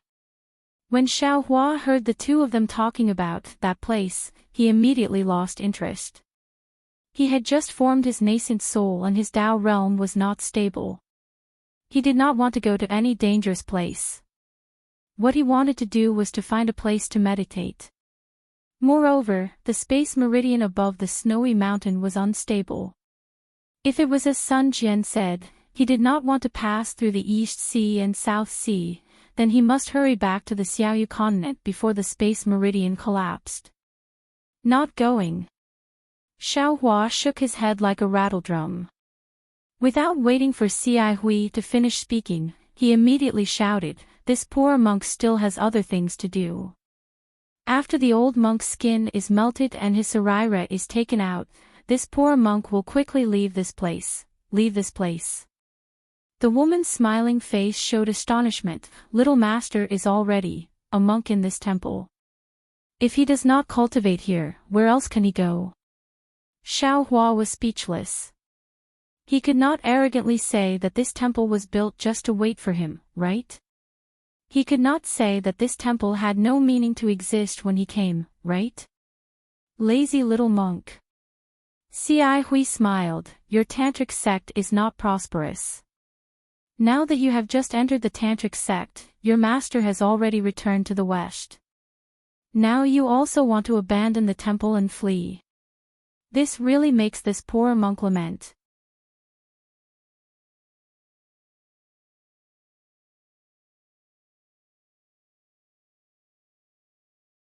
Chapter 3405. Amitabha, fellow immortal, has misunderstood this poor monk. Xi Hui raised her head and looked at the woman. This poor monk is not stumped by this little monk's question. This poor monk is only thinking, this intelligent little monk, this Buddhist disciple of Tantric Buddhism with roots of wisdom, what should this poor monk do to guide him into the right path of Buddhist cultivation? Should this poor monk find an accomplished monk to teach him, or should this poor monk do it personally? Xiao Hua was shocked. His gaze swept over the young monk, and he asked indifferently, could it be that this poor monk is so mischievous in front of Master? Then this poor monk would like to ask Master, what is the right path and what is the wrong path? You have yet to attain fruition, so how do you know which path is the right path? Even if Master has attained fruition, is your path definitely the right path? Is your right path definitely this poor monk's right path? Is I sure to attain fruition just because I follow your path? Hearing this, Xi Hui's face became even more bitter, as if she had a gold thread in her mouth. She lowered her head and chanted again, Amitabha, seeing this little monk today, this poor monk thinks of this poor monk's past. You don't know the immensity of heaven and earth, you don't know the vastness of the sea and sky, you don't know that there are many mysteries in this world that cannot be known by others. Humans are nothing more than dust in this world. What can cause clouds and rain with a flip of the hand? What can cause a dragon to fly in the sky with a flip of the hand? They are all absurd. Apart from arrogance, and contempt, what else can a human be? Only when one truly recognizes one's insignificance can one truly cultivate. The so-called cultivation is not how many Buddhist cultivation techniques one cultivates, or how many Buddhist secret techniques one cultivates, but how many Buddhist scriptures one reads, and how many good karma one bears. This poor monk even wants to say that the words in Buddhist scriptures can also kill, and only the spirit in Buddhist scriptures can let people live. In Xi Hui's words, the first half made Xiao Hua sigh with emotion. It was exactly as he had thought, but the second half made Xiao Hua puzzled again. However, Xiao Hua could also see that Xi Hui's words came from the bottom of her heart, and she did not hide anything. The first Buddhist expert that Xiao Hua met was Han Zhu. Han Zhu was a complete liar who tricked Xiao Hua miserably. Later on, Xiao Hua met a few more Buddhist disciples and none of them left a good impression on him. Therefore, even the old monk who had just passed away was unable to completely change Xiao Hua's bad impression of the Buddhist sect. And at this time, Xi Hui had just met him, and she was actually thinking so much for him, and was even distressed for him. This made Xiao Hua's heart vigilant. He didn't know what kind of medicine Xi Hui was selling in her gourd. If I can understand the spirit in the Buddhist scriptures, even if I throw the Buddhist scriptures to the back of my head, I can still attain the fruit. Xi Hui obviously didn't know what Xiao Hua was thinking. She still said, if you can't understand this spirit, then you should properly study the Buddhist scriptures and truly understand Buddha's great wish. Purely showing off and arguing, purely speaking words, you can only walk into a dead end. It can't even be considered a wrong path. Grandmaster, you're overstating things, right? Xiao Hua's heart gave birth to a sense of victory as he said indifferently. Ci Hui's face was still distressed. It seemed that every word Xiao Hua said made her heart ache. It was like a knife stabbing into her heart. Little monk, you don't need to say any more. This poor monk will ask you 3 questions, you see if they are correct or not. Ci Hui asked very regretfully. Grandmaster, please speak. Xiao Hua nodded. He wanted to see what this young monk wanted to say.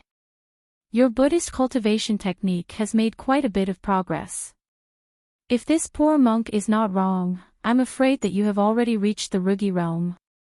Correct, what Grandmaster said is correct. Xiao Hua slightly frowned.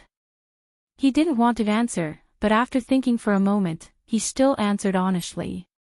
You have studied very few Buddhist scriptures, so much so that this poor monk feels that you may not have even read a single one. Xiao Hua's eyebrows twitched. Before today, he indeed hadn't read a single Buddhist scripture, but in this short moment, he had already read half of the Buddhist scriptures in his Naiwan palace. Xiao Hua looked at the woman who pursed her lips and smiled. He sighed and nodded, what Grandmaster said is correct. This is the 3rd question. Ci Hui turned to look at the woman and said with a wry smile, this poor monk suspects that this little monk is not a Buddhist disciple of the Pure Land world. What? Xiao Hua was surprised and even more shocked. At the beginning, he spoke a bit slowly because he had adapted to the Pure Land world's language that was somewhat similar to the Sanskrit language. Now, he was already extremely proficient. He believed that it was impossible for others to see through his origin, but he didn't expect that Ci Hui would still see through him. Therefore, Xiao Hua couldn't help but touch his nose and said with a wry smile, Grandmaster, what do you mean? Little monk. The woman smiled, as if she was playing a double act with Ci Hui. Fellow Taoist Ci Hui means, you are just a monk who has just shaved his head. Even if you haven't heard of fellow Taoist Ci Hui's Buddhist name before, after all, he is a senior of the Ci generation. Look at your appearance, what Grandmaster? Do Buddhist disciples call their seniors like that? Also, where did you get your Tipfa name? As far as I know, there is no such generation in the Pure Land world. When Xiao Hua heard this, he already had an idea in his heart.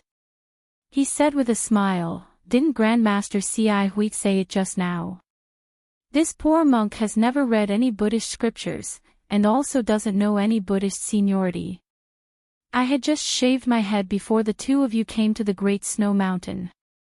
Grandmaster Ci Hui looks so young, even younger than this poor monk. If it weren't for the 2 of you having great magical powers, this poor monk wouldn't have called him Grandmaster. Saying this, Xiao Hua glanced at the azure lion and the strange bird that stopped not far away. You don't need to say it. The bitterness on Ci Hui's face didn't decrease. He looked at the old monk on the groove and asked, what is this elder's Buddhist name? This poor monk doesn't know. Xiao Hua shook his head. When this poor monk came, he had already asked, but the elder didn't answer. At the same time, he also didn't give this poor monk any Buddhist name. Tantric Buddhism, oh Tantric Buddhism. Ci Hui sighed, this poor monk doesn't know what to say. Tantric Buddhism has been around for so long, it's unlikely that they would pass on the traitorous sutra to a little monk who has just entered the sect, right? If Grandmaster doesn't want to say it, then don't say it. Xiao Hua replied, wait until this poor monk incinerates the elder's body and takes out the elder's Sarira merit. You can start now. Ci Hui nodded. He took 2 steps forward and arrived in front of the wooden plank. He clasped his hands together and started to chant. His voice was very rhythmic. Although it wasn't loud, it clearly floated within 3 zhang, 33 m. Strands of Buddhist light were emitted from Ci Hui's body and slowly covered the old monk's body. Amitabha. Xiaohua also chanted the rebirth mantra. He walked forward and lit the wooden plank with the oil lamp in his hand. The bright yellow flame on the wooden plank gradually rose and slowly wrapped around the old monk's corpse. Xiaohua's heart was somewhat desolate. This old monk had bitterly guarded this place for nearly 100 years. In the end, only this ball of flame accompanied him. Everything else had turned into smoke and dust floating in the air. You can start now, little monk. Seeing that the flame was gradually growing bigger and Xiaohua was still chanting with his head lowered, Ci Hui couldn't help but remind him. Start. Start what? Xiaohua was greatly surprised. He stopped chanting and raised his head to look at Ci Hui. Ci Hui was stunned and blurted out, You. Aren't you going to burn this elder Saraira? Xiaohua's heart jumped. He knew that things weren't good. He hurriedly let the Buddha Saraira flip through the Buddhist scriptures and Buddhist scriptures. He braced himself and said, After burning the elder's body, won't the Saraira naturally come out? Sigh. Let this poor monk do it. If we wait any longer, it will be too late. Ci Hui opened his mouth to explain, but looking at the flame, he could only pat his forehead. A Buddhist light flew out from the top of his head. Then, his hands moved again. It was actually a Buddhist seal that Xiaohua had never seen before. Little monk. The woman at the side was originally solemn with her head lowered. At this moment, she couldn't help but speak again. Saraira is the foundation of the cultivation of a Buddhist disciple. Presumably, little monk should also have a Saraira, right? These bodhisattvas would use a Buddhist mystic art to condense their negative karma and merit into their relic before they left. When the Buddhist fire burned their bodies, the negative karma would condense into the relic and fuse with it. The Saraira can protect the Buddhist disciple's karma in this life and prepare for the Buddhist disciple's cultivation in the next life. And this elder looks very old.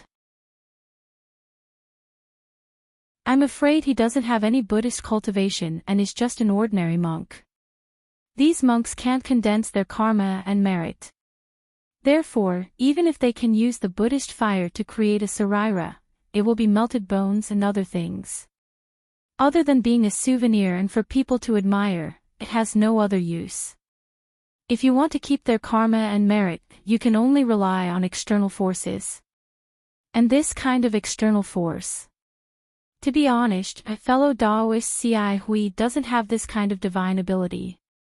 He can only create a Saraira. And this Saraira isn't that Saraira. Xiaohua suddenly understood and said with a bitter smile, This poor monk really doesn't know. The woman glanced at Xiaohua and shook her head slightly. Looks like you really don't know. You only have the cultivation of the Buddhist sect. While speaking, Ci Hui had already formed a seal with both hands. The Buddhist light emitted from his forehead condensed in the Buddhist seal, just like the 9 syllables mantra in Xiaohua's mouth. Go, seeing the golden characters condense in the Buddhist seal, Ci Hui raised his hand and lightly scolded. The golden characters the size of a fist shone brightly and flew out from Ci Hui's hand. The brilliance of the golden characters was extremely bright. Xiaohua unconsciously closed his eyes. And at this very moment, something strange happened. The old monk's body that was originally lying motionless on the wooden board suddenly moved. The old monk's closed eyes also opened. His turbid eyes looked at the sky blankly. But in just a moment, the Buddhist fire and the Buddhist light were reflected in his eyes. The old monk's orange peel-like face unexpectedly showed a rare kind of gratification and relaxation, as if he had put down a heavy burden. His lips trembled slightly. Looking at the shape of his mouth, it should be Southern Gate Maitreya Buddha. However, Without waiting for the old monk to open his mouth, the Buddhist seal in C.I. Huey's hand had already expanded from the size of a fish to the size of one zhang, covering the entire groove at the foot of the mountain. Boom! On the wooden board, the Buddhist fire on the old monk's body flourished and unexpectedly turned into a pair of third-grade lotuses, completely submerging the old monk. The old monk smiled. The turbidity in his eyes unexpectedly disappeared and a kind of clarity flashed. That relaxed smile and the satisfaction of getting what he wanted condensed on his face.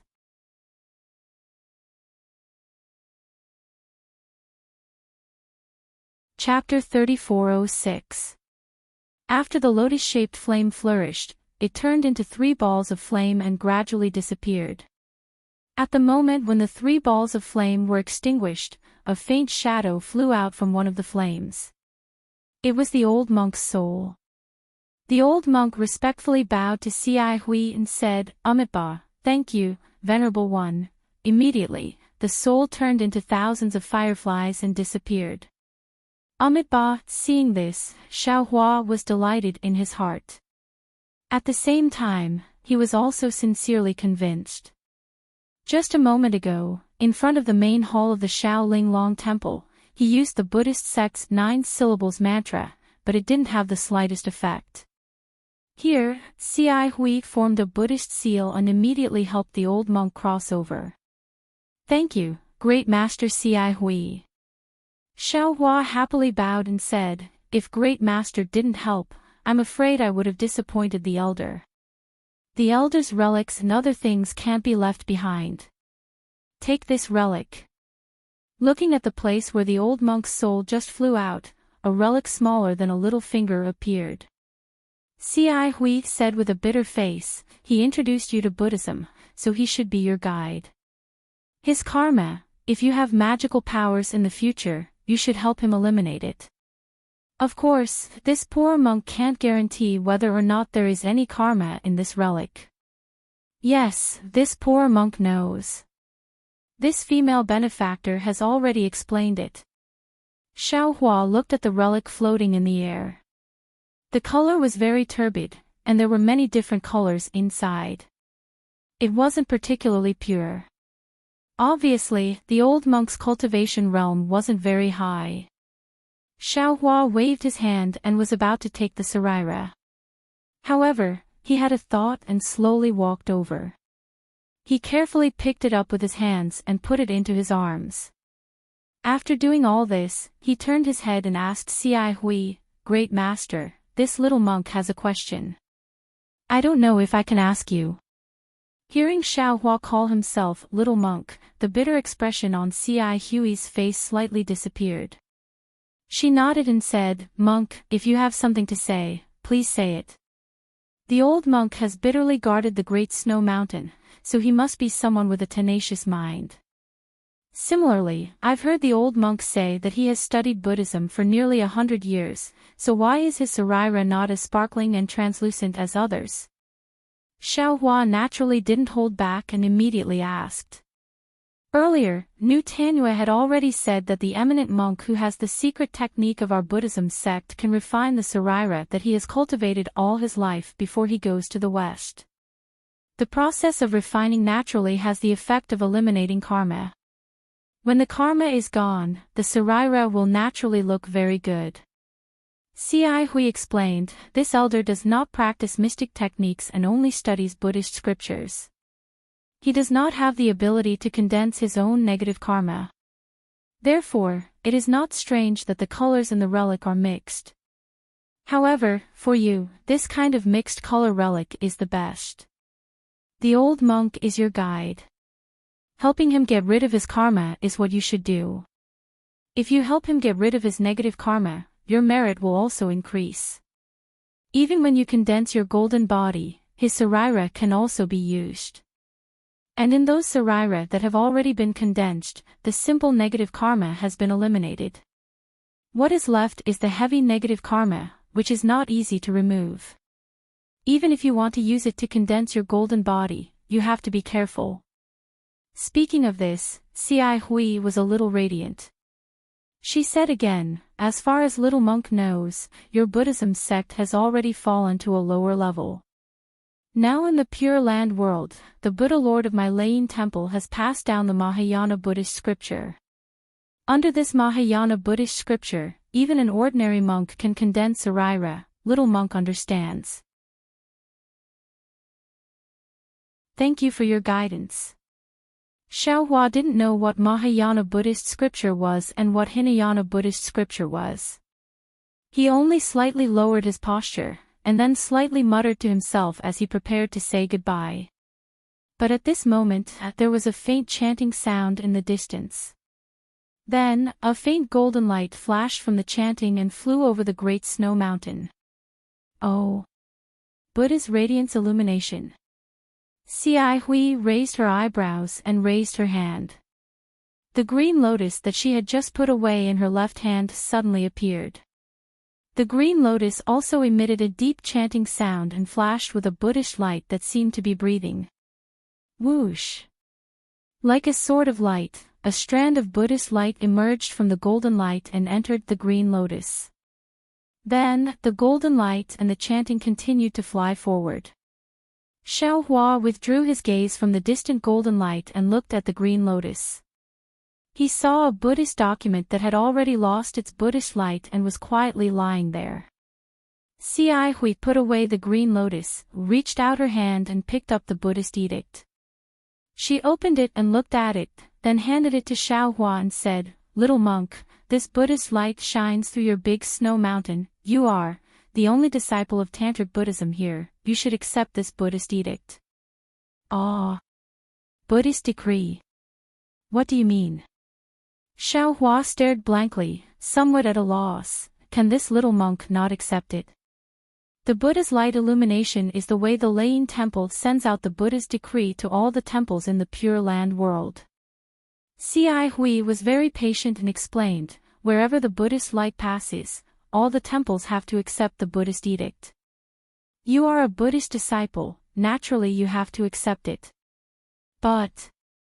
Speaking until here, Xia Hui was somewhat embarrassed.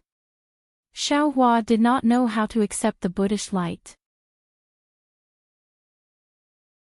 Now, the Buddhist edict should be received by Xia Hui herself. Xiaohua not accepting it was not a big deal. There is no content. Xia Hui pondered a little and said, Buddha Lord has decreed that if possible, every temple in my Pure Land world must send 1 or 2 disciples to Chongqing town in Hidden Immortal Continent, Xia Hang. Without waiting for Xiaohua to speak, that woman was suddenly startled. She narrowed her eyes and looked at Xia Hui. Xia Hui's eyes flashed with a somewhat complicated expression. She looked at that woman and nodded slightly without saying anything. Your Buddha Lord is really good at scheming. That woman snorted coldly. Could it be that he really wants to build a 99 zhang tall golden body of Namo Guanyin Bodhisattva in Chongqing town? Ah! Xiaohua raised his eyebrows, his heart was overwhelmed with shock. This. Xia Hui shook her head, this poor monk does not know the Buddha Lord's plan. This poor monk is only a Buddhist disciple.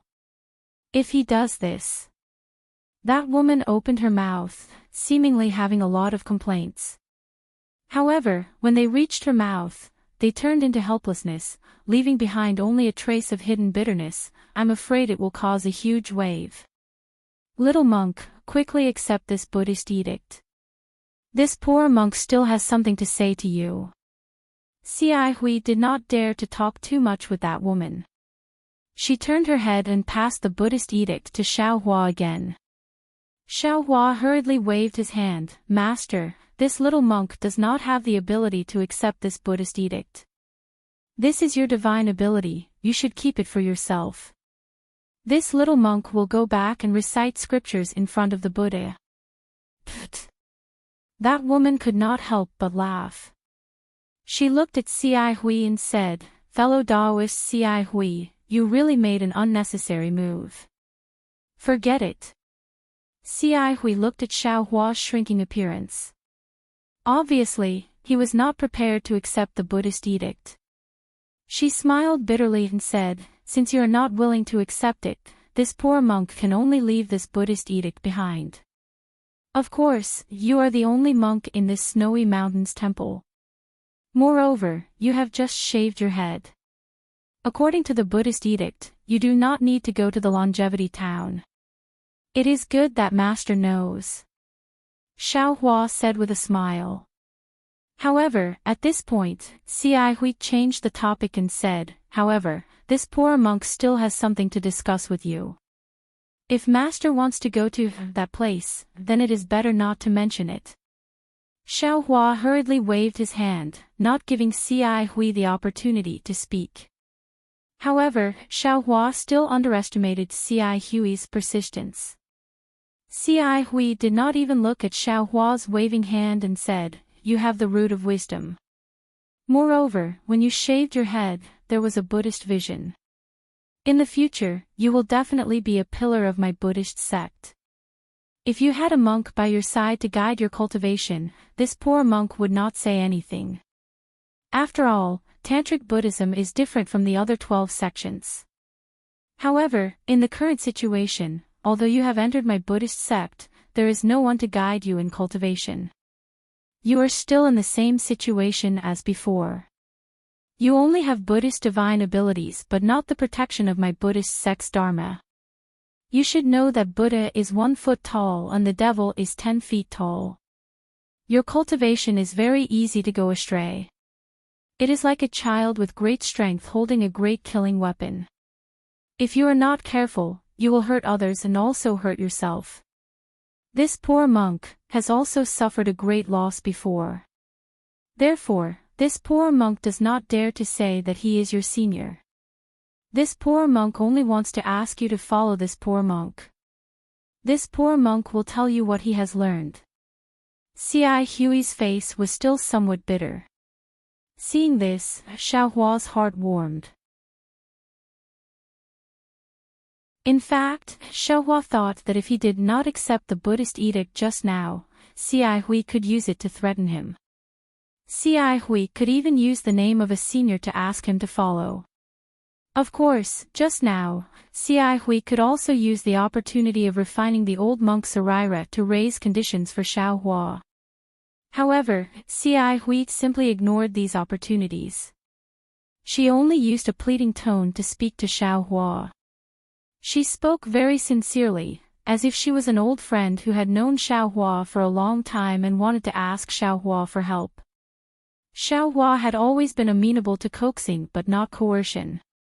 Now that he heard it, he could not help but secretly ponder. In fact, what Xiao Hua was worried about now was that he did not want Xi Hui and that woman to know his Dao sect cultivation. He did not want them to know his identity as Dao sect's Xiao Hua. As for what the two of them were planning, Xiao Hua was not afraid. Even if the two of them were nascent soul cultivators, Xiao Hua's Dao sect cultivation had completely recovered and he had even advanced to nascent soul. Even if he could not beat them, escaping would not be a problem. Speaking of Yuanying realm being unstable, this was indeed Xiao Hua's misgivings. However, Xiao Hua's situation was different from others. Others only had one primordial spirit. If they wanted to stabilize their realm, they could only meditate. However, Xiao Hua had many primordial spirits. Any one of them could replace Xiao Hua in meditating. Even if the green-robed Xiao Hua entered the Yuanying realm, the effect would be better than Xiao Hua's. Furthermore, stabilizing one's realm was a gradual process. Xiao Hua had just advanced to nascent soul a few days ago, and there was no situation where his Dao foundation was unstable. He did not necessarily have to cultivate in seclusion. Traveling to the Pure Land was not necessarily a bad thing, at least he could see what the so-called Pure Land was like. The only thing that Xiao Hua was afraid of was time. He had to pass through as much as possible before the space meridian collapsed, and return to the hidden immortal continent as soon as possible. After all, the matter of Jiang country's recovery had just begun, and there would definitely be many places where he would need to appear. After thinking for a while, Xiaohua raised his head and said, "This little monk thanks Master for his kind intentions. This little monk wants to ask, where are you going? What do you need this little monk to do? How long will it take?"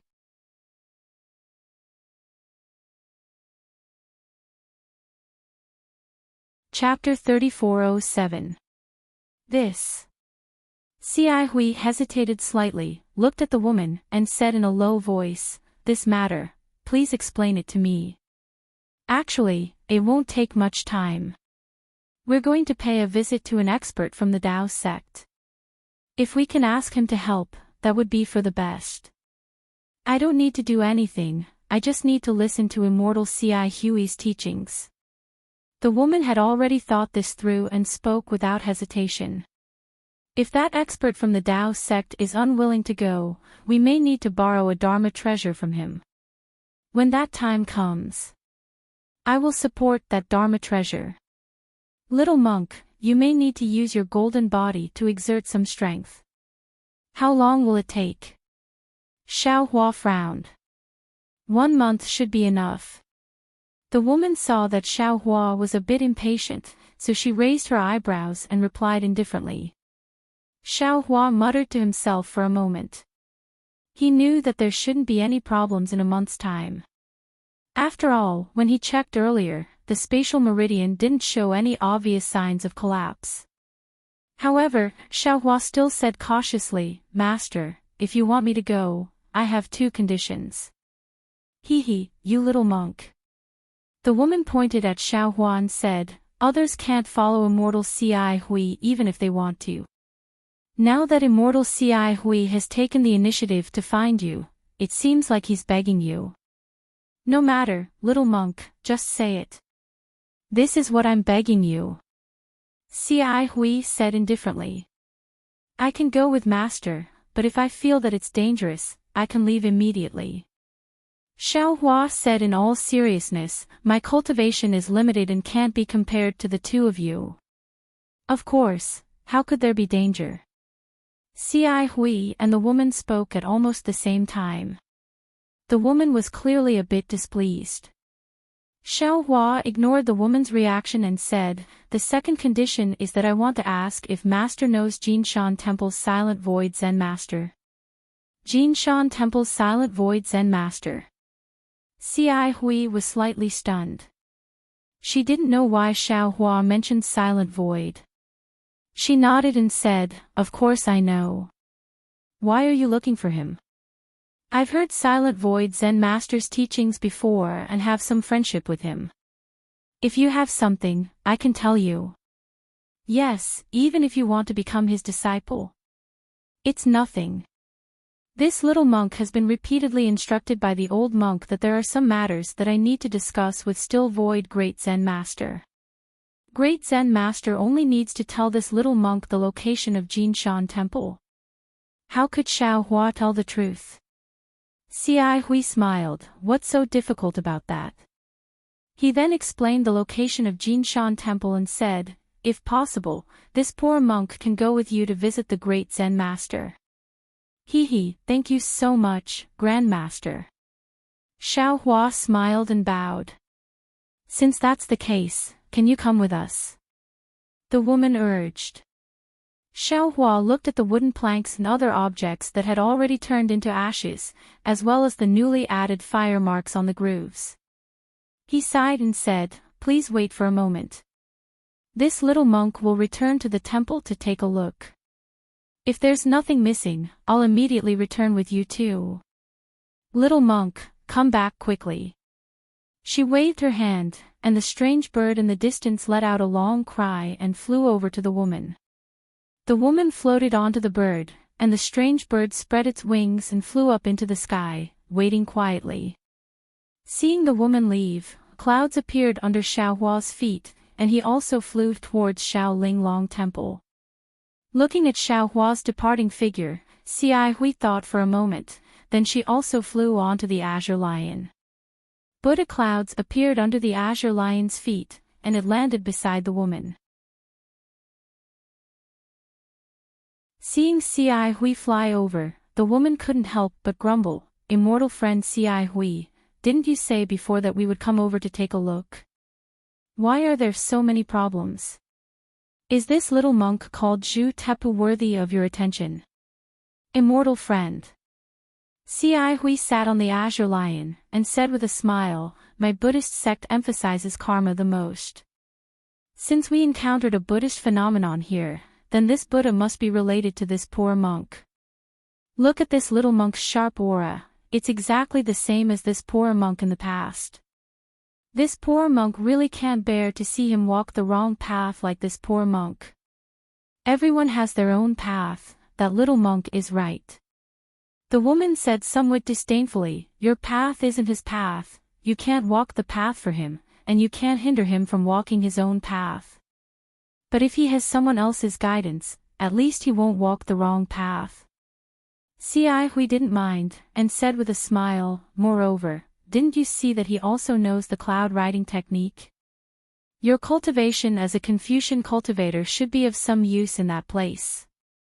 This little monk is somewhat mysterious." When the woman heard Ci Hui mention Xiaohua's Confucian cultivation, she slightly frowned. "Not only did he not call you senior, he also didn't call me senior, and I can't sense what grade his Confucian cultivation has truly reached. This is karma." Ci Hui nodded. "Perhaps this time, we'll need his help when we go to that place." I hope so."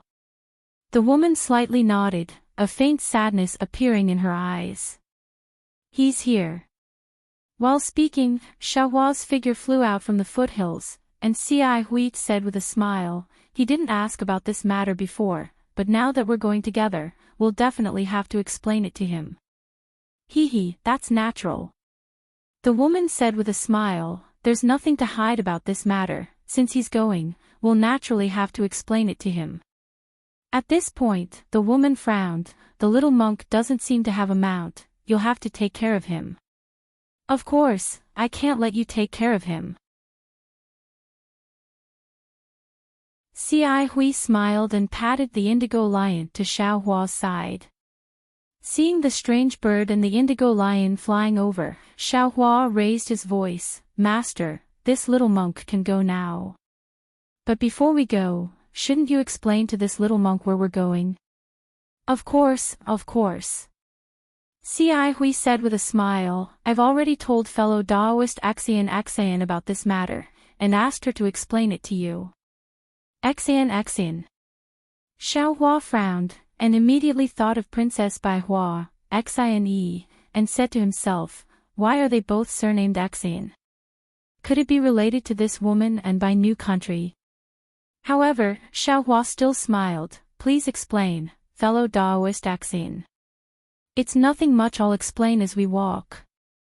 Xian looked at Xiaohua, and didn't show any displeasure because of Xiaohua's disrespect, and said, "Moreover, if it's convenient, I feel that this little monk should change into a monk's robe. This tantric monk's robe really doesn't look pleasing to the eye." That's true. Tantric disciples rarely walk in the Pure Land world. This little monk will attract a lot of attention. Ci Hui also nodded, and asked, "Little monk, if you don't have an extra monk's robe, this poor monk has an extra one here." Xiaohua touched his nose, looked at the monk's robe on Ci Hui's body, then looked at his own yellow monk's robe, and said readily, "If that's the case, then that's for the best. This little monk doesn't want to be stared at by others." Immediately after, Xiaohua took the monk's robe from Ci Hui, and caught up with Xian again. After hearing about the place she was going to, Xiaohua sat on the indigo lion's butt, and followed the two people into the distance. In just the time it took to eat a meal, Xian had already explained the matter, but the more Xiaohua listened, the more he frowned. Because according to Xian, she was going to invite Ci Hui and a Dao sect cultivator by the name of Heaven Flipping Venerable to a secret place. This place was passed down from ancient times, and it was there before the Confucian cultivators and Buddhist sect joined hands to destroy the Dao sect. Moreover, this secret place was left behind by the Dao sect, and there were formations set up by the experts of the Dao sect, and there were even monsters that the Confucian cultivators and Buddhist sect didn't know about. What shocked Xiaohua the most was that Axian wanted to go to this place for an immortal tool. Yes, that's right, an immortal tool that only immortals can use. As for Axian's identity, Axian didn't mention it, and Xiaohua also asked, but Axian just smiled and didn't answer. Looking at Axian riding the strange bird, Xiaohua sat on the indigo lion's butt, and fell into deep thought. From Axian's words, Xiaohua faintly smelled the scent of a conspiracy. Because whether it was Axian's identity, the secret place, or the immortal tool, they all gave Xiaohua a kind of uneasy feeling. In the Dawn Rain continent, Xiaohua also encountered this kind of thing, and it seemed that every matter had a bad ending, and every bad ending made Xiaohua feel like he had a narrow escape from death. Immortal tool a magic tool used by immortals. Xiaohua had never heard of it before in the Dawn Rain continent. Although Xiaohua could already refine spirit tools, and he also knew the power of spirit tools, but he never dared to imagine the power and appearance of magic tools used by immortals. This Axian was obviously a Confucian cultivator, so how did she know the secret place? Why didn't she have any scruples about looking for that immortal tool? Great Master Ci Hui. Xiaohua pondered for a long time, but he didn't have any plans, so he could only open his eyes and ask, "Immortal friend Axian, what is her identity?" "You actually followed her to look for the immortal tool, aren't you afraid of falling into her trap?" At this time, Ci Hui didn't take out the green lotus and sword, but quietly sat cross-legged in front of Xiaohua. Hearing Xiaohua's words, she slightly leaned to the side and said with a smile, "This poor monk also doesn't know what identity immortal friend Axian has. This poor monk met her for the first time in Qingyuan Mountain 70 years ago, and then we met a few more times. Although she was a Confucian cultivator, she didn't have any prejudice against my Buddhist sect, and we talked very happily, so we could be considered old friends. A few years ago, she sent a message to this poor monk, saying that she had a big discovery, and wanted to invite this poor monk. This poor monk naturally gladly agreed. Because she wanted to make some preparations, she pushed it to these few days. As for the immortal tool, I only heard about it a few days ago. That thing is a Dao sect cultivator's treasure, and has nothing to do with my Buddhist sect's disciples, so this poor monk only wanted to remind her. Since immortal friend Axian is already prepared, how about this poor monk accompany her? It's that simple." Xiaohua was a bit flabbergasted. This Ci Hui seemed to be too unguarded, right? She didn't even know Axian's origin, yet she followed her, and even pulled him in. Looking at Ci Hui, Xiaohua was a bit suspicious whether this young monk was deliberately pulling him down.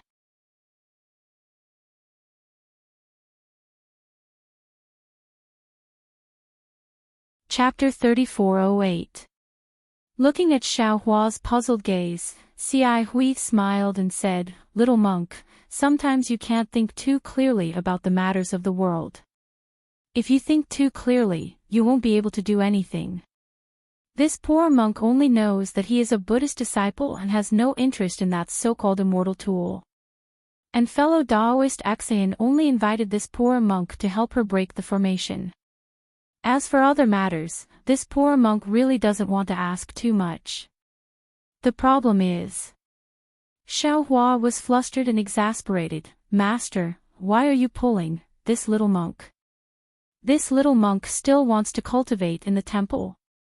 Xiaohua was so anxious that he almost called this Xiao out. Ci Hui was still neither fast nor slow as she said indifferently, "Little monk, is this your plan? No matter how this poor monk looks at it, you don't look like a Buddhist disciple who can cultivate peacefully. Then tell me, what is a Buddhist disciple who cultivates peacefully like?" Xiaohua rolled his eyes and asked in a bad mood. "At the very least, you have to respectfully call other people senior. At the very least, you have to humbly ask other people about things you don't understand. At the very least, you have to get used to chanting scriptures under the lamp. Without waiting for Ci Hui to finish speaking, Xiaohua waved his hand and said, "Senior, isn't it just a senior? What's so difficult about it?" Before this little monk entered Buddhism, this little monk didn't call other people senior. Since you are a monk, then you have to be less impetuous, more steady, less suspicious, and more trusting. Ci Hui smiled cheerfully and said, "Since you are a Buddhist disciple, this poor monk won't ignore it. Whether you are from Tantric Buddhism, strict flower school, or other sects, this poor monk has the responsibility to properly guide you." Sigh, forget it. Xiaohua was speechless. Why did these words sound like he was reprimanding Xiao Jian? Now that karma came out of Ci Hui's mouth, it actually made him seem so mischievous. However, thinking about how other things can be used to improve Jade, and how his Buddhist skills were not small, Xiaohua could only lower his head. Seeing Xiaohua admit defeat, Ci Hui smiled and said, "Let's not talk about other things, this poor monk just saw the Buddhist phenomenon." Then, Ci Hui began to talk about the Great Snow Mountain with Xan. She narrated the contents of the Buddhist scriptures, the illusions, and her experience. Moreover, there was a trace of the way of karma hidden in her narration. Xiaohua didn't care at first, but as he listened, Xiaohua's ears perked up. In the end, Xiaohua also interjected from time to time. The two were actually debating. The hidden immortal continent was different from the Dawn Rain continent. Whether it was Confucian cultivators, Buddhist cultivators, or demons, the cultivation methods were all different. Although there were some methods to distinguish the cultivation level of each other, most of the time, this method could not be taken seriously. Even pressure, primordial thought, divine thought, and Buddhist awareness could not be used as the standard to measure the cultivation level of a person or demon. The only way to test the cultivation level was to compete. Therefore, Xiaohua did not have an estimate of Ci Hui and Xan's strength. Similarly, the two of them also did not have an estimate of Xiaohua's strength. Especially Ci Hui, she could not perceive the depth of Buddhist cultivation level from Xiaohua at all. However, even though Xiaohua called himself a little monk, his bearing was so calm. It was very obvious that his strength was not inferior to her and Xan's. In fact, just from the fact that she could not perceive Xiaohua's Buddhist cultivation level, Ci Hui already knew that if Xiaohua did not have a trace of Buddhist cultivation level, then he had strength that surpassed her. Although Xiaohua kept saying that he had just entered the Buddhist sect, entering the Buddhist sect and having Buddhist cultivation level were two different things. Xiaohua obviously belonged to the latter. And for Xiaohua, a Buddhist disciple who knew Buddhist cultivation level but did not understand Buddhist doctrine, how could Ci Hui not have the idea of feeding the tiger with her body? Wanting to rely on her earnest advice to let the Pure Land world have another Buddha with profound Buddhist doctrine and outstanding Buddhist techniques. Not to mention Ci Hui breaking down Buddhist doctrine for Xiaohua, and not to mention Xan urging the strange bird to fly in front of them, the mountain range below the three of them overlapped one after another. Let's talk about a secluded place in front of the three of them, which was currently bustling with noise and excitement. This was a foothill that was flourishing with flowers. For mountain peaks that were like weights poked out of the sea of flowers. The mountain peaks were also covered with green pines and green cypresses. The sounds of apes and birds chirping could be heard from time to time from the mountain peaks. Moreover, a burst of fog was like a veil swaying in the wind, gradually covering the entire mountain peaks. However, in just a moment, rays of sunlight were cast down from the thick clouds. It was like a huge light sword piercing through the fog. The fog rolled and rolled, revealing the mountain peaks and rocks. The sunlight passed through the fog and shone on the mountain stream. The mountain stream looked very deep, but a stream of mountain spring gushed out from various parts of the mountain stream, emitting a gurgling sound. It was like the weeping of a woman alone in her boudoir, but also like the flute playing by a Confucian scholar's lips. With great difficulty, the sunlight fell on the mountain stream's spring water. The mountain rocks in the spring water were rugged, shattering the golden light. Bits and pieces of crystal scattered on the surface of the water, making people feel intoxicated. The spring water gurgled as it fell into the mountain stream and converged into a pool. The pool water was long and there were duckweeds floating in it. Occasionally, one or two small fish with silver-white bellies would happily swim out from the depths of the pool. They drew two light lines on the surface of the pool before suddenly disappearing. The pool was located in the depths of the mountain stream, and the sunlight couldn't reach it. If the clouds didn't block the sunlight, wisps of water vapor mixed with white mist would seep out from the four walls of the mountain stream at some point in time, covering the pool as well. Seeing the mist that was as ethereal as immortal clouds appear, an old man in a green Taoist robe suddenly appeared on a protruding stone wall at the top of the pool. This old man's hair and beard were all white, and his face was thin. His eyes were slightly closed, but the two palms outside of his Taoist robe were abnormally white.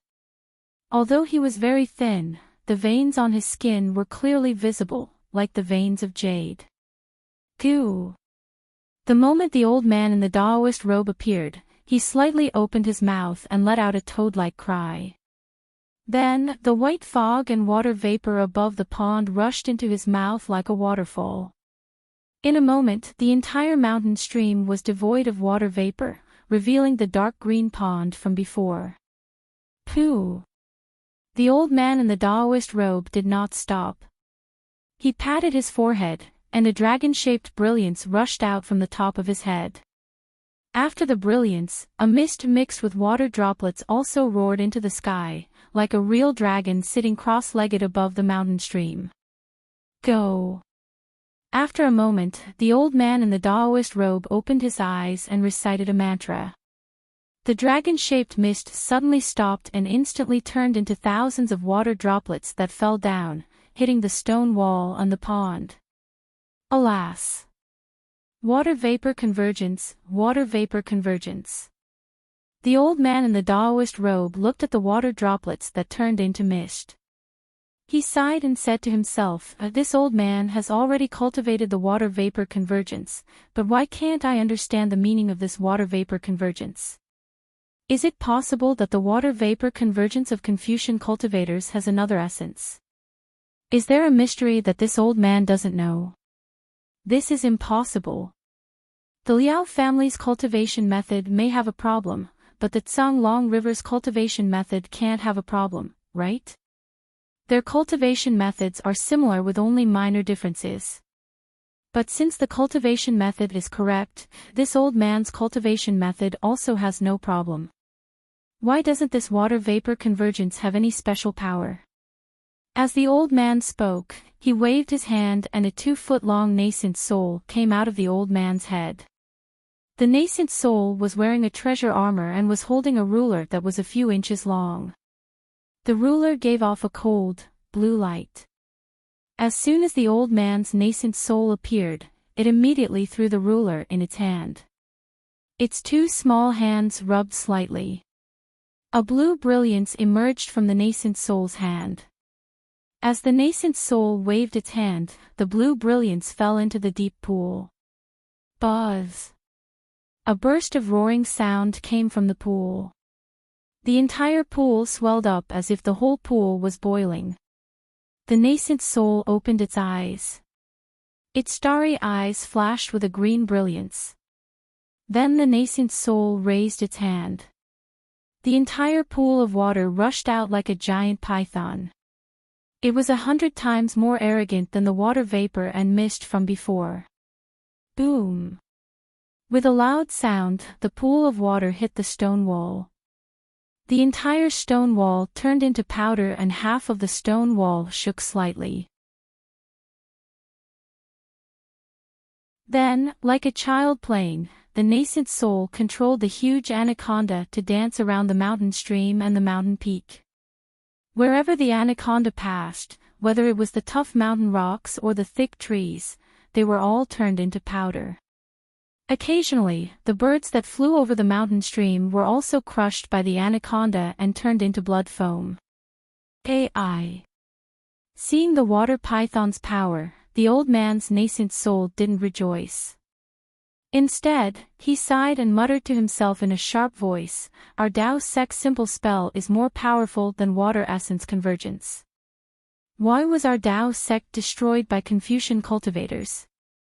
That bullshit water vapor convergence is regarded as a classic by countless Confucian families, but in this old man's eyes, it is so childish and laughable. The old man's nascent soul seemed to be very depressed. It withdrew its hand and the blue brilliance disappeared. The nascent soul sitting in the old man's hair also withdrew into the old man's body. Woo! It was as if thousands of waterfalls were pouring down. The water that was still raging in midair suddenly fell from midair. Not only did it cause the trees around the mountain stream to sway, even the water droplets splashed up from the mountain stream were comparable to a rainstorm. Just as the old man's nascent soul disappeared and he opened his eyes, a powerful divine sense swept across the sky and the mountain before landing on the old man's body. Who is it? The moment the old man sensed the divine sense, it was as if he had been bitten by a poisonous snake. He immediately flew up from the rock and ignored the water vapor that still covered the mountain stream. His face was filled with extreme shock as he looked at the source of the divine sense in disbelief and shouted, "Hee hee! Who else could it be? Naturally, it's this old man." A thunderous voice came from the horizon.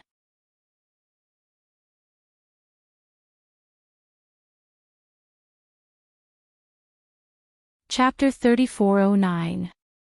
You. Who are you? The old man seemed to be unfamiliar with this voice and asked with a trembling voice. Then he clapped his hand without hesitation and a fist-sized, dark green spider appeared in his hand. Puff! The old man opened his mouth and a ray of blue light landed on the spider.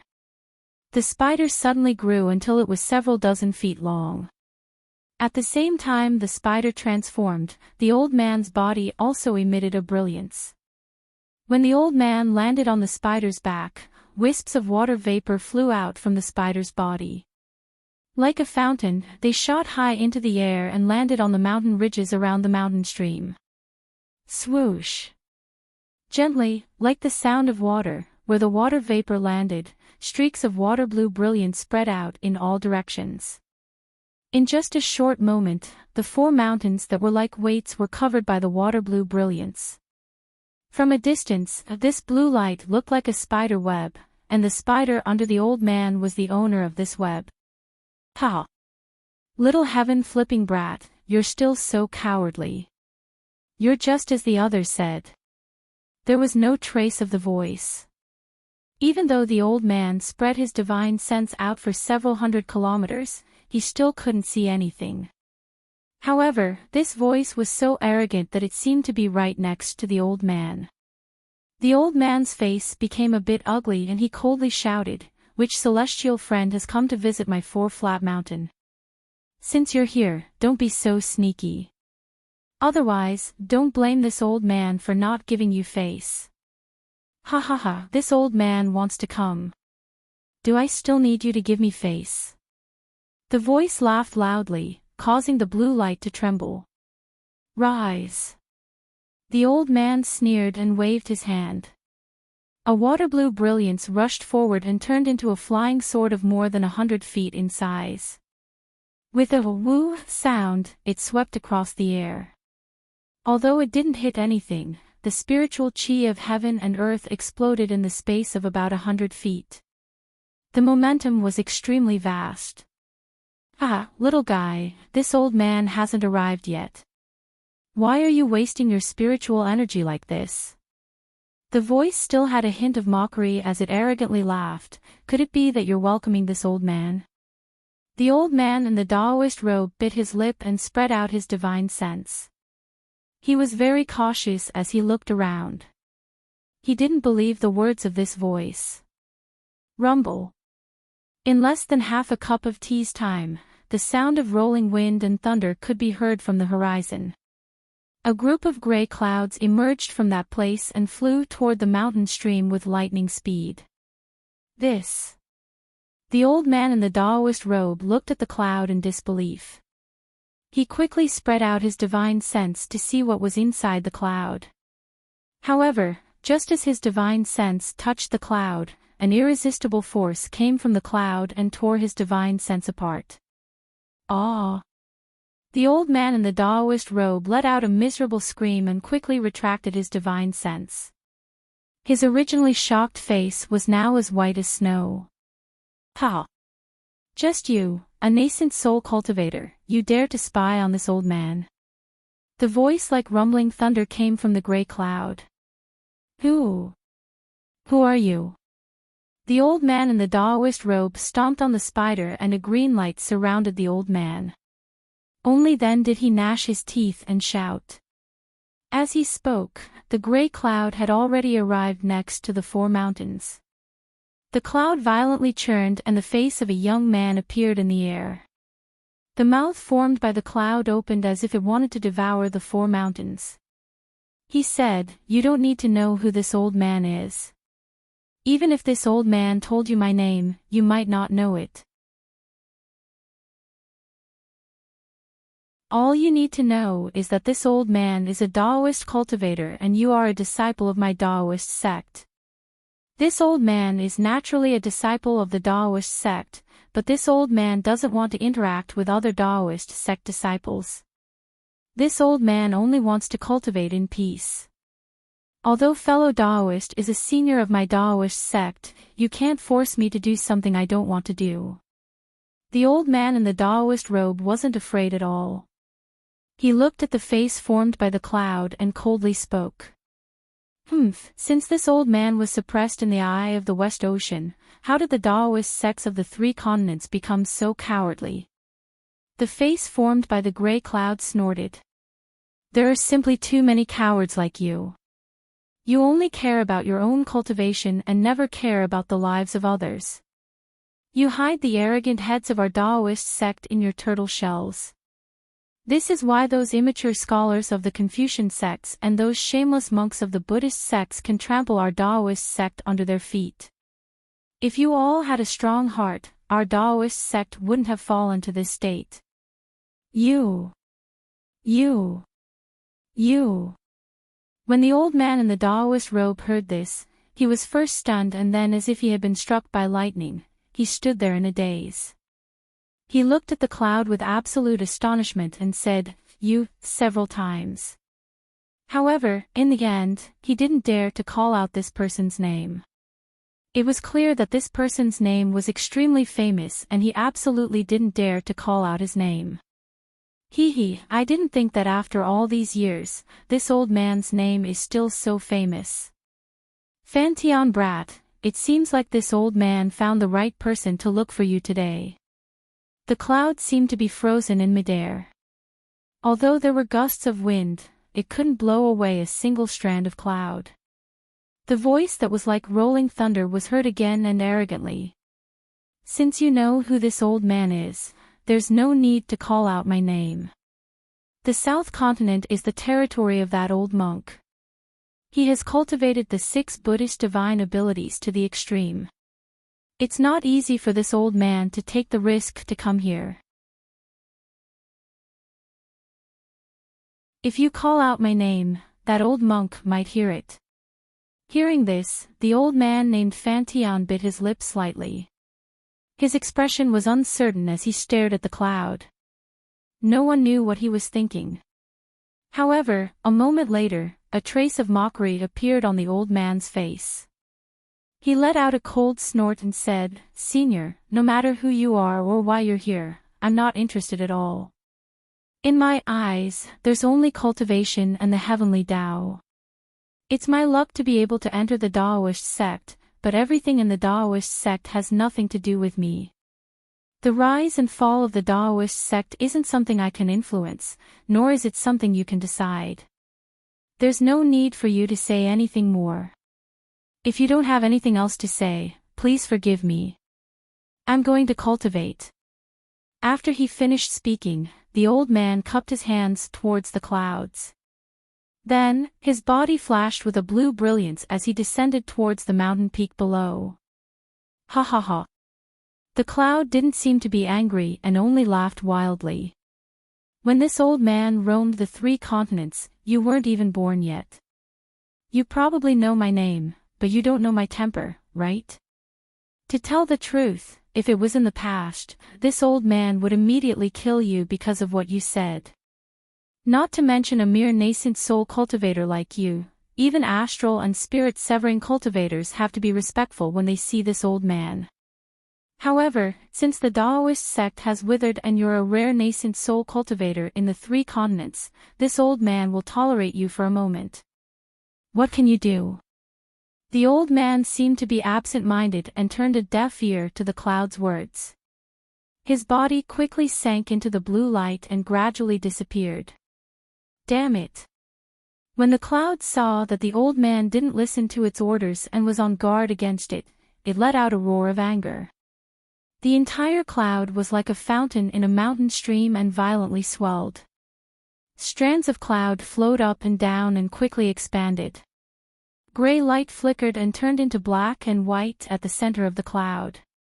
The white light soared into the sky and the black light fell. In just a moment, the cloud that was only several tens of feet in size had expanded to several acres in size. Although it wasn't enough to completely cover the 4 mountains, the dark cloud's overbearing aura seemed to have substance as it charged towards the blue light between the 4 mountains. Looking at the water blue brilliance again, it didn't show any weakness. After the old man in the Daoist robe disappeared, rays of brilliance overflowed from the 4 mountain peaks. The water blue brilliance surged and roared like real waves. In a short moment, the water light under the clouds actually rose several zhang high. Moreover, as the water waves surged, the rhythm of the water light released by the 4 mountains gradually became consistent. Under the splendor of the water waves, a whirlpool as thick as a bowl was formed under the impact of the intense water light. Whoa! A sound that was even louder than the sound of flowing water came from these vortexes. A huge current of air descended from the sky and the world's origin energy within several tens of kilometers of the surrounding mountains rushed into these vortexes. As if the wind was helping the waves, the light that was several tens of feet in height rose up once more and soared several tens of feet into the air. Kaka! Heaven-flipping brat, is this your rippling flood peak formation? From within the cloud, an arrogant voice filled with disdain sounded. It was like the ringing of a golden bell. You're truly a disgrace to my Daoist sect. Can you not use such fancy things? Although your water light looks extremely powerful, in reality, it has already broken down its power. If you meet a strong enemy, they will be able to destroy your weakness in one move. Your water light looks like gold on the outside but it's rotten on the inside. Wang wang. The old man in the Daoist robe didn't reply. However, the tens of thousands of vortexes in the blue light began to vibrate. Before the voice could drift into the distance, the light that was mixed with the thin threads of white light rushed out from the vortexes. Tens of thousands of light pillars condensed into a light pillar that was several tens of acres in size and brazenly attacked the clouds that were also surging towards the ground. The light pillar's power was so great that the hissing sounds between the tens of thousands of small light pillars resounded throughout the world. Ha ha ha. Interesting. It seems like you still have some tricks up your sleeve. That old voice was still laughing loudly, as if he did not care about such a powerful attack. Sure enough, at the origin of the voice, wisps of pitch-black cloud threads reached down from the cloud layer like densely packed tentacles, welcoming the enormous light pillar. Before the pitch-black cloud threads could come into contact with the light pillar, more completely white cloud threads followed closely behind the black cloud threads and rushed out. Wisps followed by wisps, appearing very strange as they descended.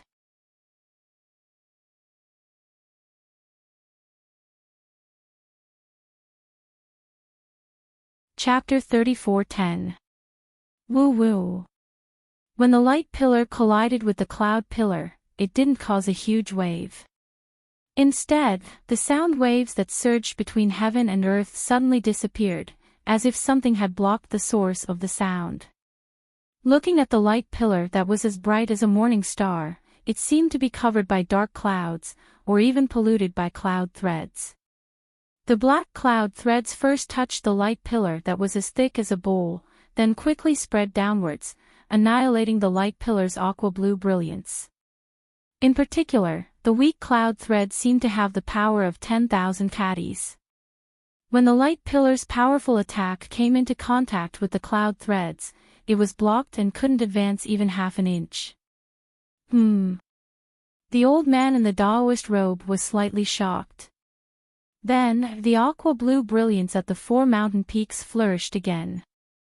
However, before the brilliance of the 4 mountain peaks could form a whirlpool to assist in the battle, the white strands of cloud rushed into the pitch-black strands of cloud, instantly dyeing the top of the gigantic light pillar into a grayish-white color. Shwa! Like the sound of a clear spring washing away sand and dust, or like millions of young silkworms swallowing mulberry leaves, layer after layer of sound filled the sky. Looking at the light pillar that had just been covered, it instantly collapsed, inch by inch, foot by foot, and foot by foot, it turned into nothingness. Strangely, the light pillar wasn't completely destroyed, but was instead sucked into the gray cloud threads. In a moment, the cloud threads grew bigger and thicker.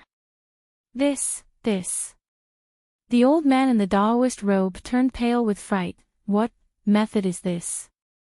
Kaka, my Taoist sex methods are heaven-defying. How could a nascent soul cultivator like you know? The arrogant voice sounded from the clouds again. This old man has only recovered 10 to 20%. It's more than enough to subdue you. Senior. The old man in the Taoist robe was only dazed for a moment, then he said coldly, Senior is my Taoist sex teacher, and I also know that Senior has been suppressed by Confucian and Buddhist cultivators for tens of thousands of years. No matter what, it's still a meritorious service to my Taoist sect, so I didn't dare to use my full strength for fear of hurting Senior. Just now, I've already made my thoughts clear. I only want to cultivate quietly, comprehend the will of heaven, and feel the will of the earth, and walk on the great path of Taoist cultivation. I don't want to participate in the battle between Taoists and Buddhists. Ha ha ha, heaven-flipping brat. That voice sounded like it had descended 10 feet into the clouds and was much louder. When the nest is overturned, there are no eggs left intact. Do you really believe in the benevolence of the Buddhist monks? Their benevolence is for those who are loyal to them. Even if they were to give a portion to those demons, they would never give it to us Tao sect disciples. Don't think that those hypocrites will let you go just because you fled to the pure land of ultimate bliss and the hidden immortal continent. Don't think that those old bald donkeys of the Buddhist sect will tolerate you if you stay in the 4 extremes mountains. Your actions would be laughable in the eyes of others, and your thoughts would be childish in the eyes of others. You are only a nascent soul cultivator now. Wait until you reach a higher level of enlightenment and reach the leaving aperture stage. Then, let's see what those old bald donkeys are capable of. Do you know what it means to subdue demons? Do you know what Thunderbolt Wrist is? You will be the devil in the future. You will be the monster under the Thunderbolt Wrist. At this point, the voice could not help but sigh. Back then, didn't I have the same thoughts as you? I thought that as long as I cultivated a supreme divine ability, I would be able to lead the 3 continents and revive our Tao sect. However, I was wrong. Although a single person's strength can reach the heavens, there is more than one person who can reach the heavens. That is why it is difficult to do things alone. Before I could cultivate to the great success stage, the Confucian cultivators and the Buddhist sect found out about me. Even the Thousand Demons sacred realm intervened. I don't want to talk about the specific details, but I believe there are many legends about me in the 3 continents. Therefore, when I escape this time, the first thing I want to do is to recover my cultivation.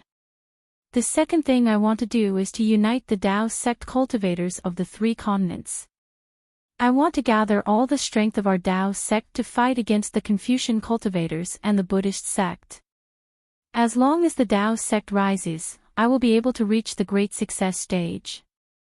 Only when I reach the great success stage can the Tao sect rise. As the voice came out of the clouds like a gust of wind, the black and white clouds of the devouring light pillar slowed down. Rather than saying that it was devouring, it was more like a deterrent to the Tao sect cultivator named Overturn the Heavens. Unfortunately, Overturn the Heavens only pondered for a moment before saying faintly, I am just an ordinary Tao sect cultivator. I only want to learn divine abilities and be free in the world. I am not interested in the battle between the Confucian and Buddhist sects. Moreover, I have many good friends in both the Confucian and Buddhist sects. They all know what I am thinking. I don't think I will end up like you, in the state of being unjust and lacking support. You are a man of great talent and vision. You should find other Tao sect cultivators who are as ambitious and idealistic as you. I only want to stay in a corner. You. The voice roared, causing the clouds to sway violently. Little Overturn the Heavens, don't think that I don't have any generals to send. Don't think that I don't care about your little bit of cultivation. Don't think that I don't know the little tricks you have in your heart. Overturn the heavens, didn't that mean overturning the heavens of the 3 continents? Do you think that no one would know that you're trying to hide something? Flipping Sky's voice was still indifferent. Flipping Sky is just a Taoist name. There will be 100 interpretations among 100 people. According to what Senior said, it should be a complete upheaval, right? It can't be overturn the heavens, but it means to freely overturn the heavens and earth. There's no point in saying anything more. This old man has already tolerated you for a long time. The reason why I'm not willing to kill you is that you're a talented cultivator with great potential in my Tao sect. Moreover, you're in the Pure Land world and your identity isn't eye-catching. I want you to do something for me. Since you don't like toasting, then this old man can only let you taste the taste of a forfeit. After saying that, the black and white clouds suddenly emitted a bright light, and pressed down several times faster than before. The splendor of the blue light pillar suddenly dimmed by a lot. Your Excellency, you're forcing my hand. Flipping Sky's voice was not afraid, and he also changed the senior to Your Excellency, as if Flipping Sky had other means to fight to the death. Ha ha ha. Little Flipping Sky, this old man has already said what needs to be said. If you're willing to die together with this old man, then it's your honor. But since this old man dared to come, why would I be afraid of your insignificant means? Flipping Sky snorted coldly. Caw caw caw. A strange sound came from the depths of the blue light, and then layers of pale light emerged from the blue. In an instant, the light pillar that was more than 10 acres in size actually condensed into a white ice pillar, and an indescribable coldness was emitted from this ice pillar. This coldness was so terrifying, not only did the vegetation and rivers within the 4 mountains more or less turn into ice beads, even the surface of the mountain rocks had crystallized. As the light pillar condensed into an ice pillar, the devouring of the black and white clouds came to an abrupt stop. Layers of clouds rolled on top of the ice pillar, and could not press down even half an inch. Not only that, with a loud woo sound, the ice pillar that was more than 10 acres in size slowly shook, and the pale white splendor overflowed rapidly. A fist that was more than 10 acres in size gradually took shape, and punched towards the huge cloud in the sky, as if it was going to shatter the sky with a punch. Hee hee, this is the ice bead, right? The voice in the cloud sneered, this thing is merely a pellet in this old man's eyes. You, use your sea measuring ruler. Only your natal magic weapon can resist this old man for a moment. Flipping Sky's expression was as usual, and he was not moved at all. He did not even say a word, and only focused on urging his mana. Following this sneer, the huge cloud layers suddenly shrank, and the black and white clouds condensed together once again. The clouds rolled, and the wind howled. However, other than the howling of the wind, the clouds did not emit any power, and even the brilliance commonly used in Dao Sect's remarkable powers did not appear. Compared to the punch below the clouds, which had the power to destroy the heavens and earth, the difference was too great.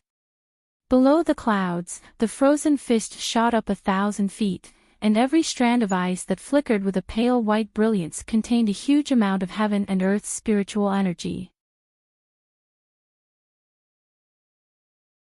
Below the ice pillar, a white bead the size of a bowl was spinning around. Below the white bead, there was a 3-foot baby that looked exactly like Flipping Sky.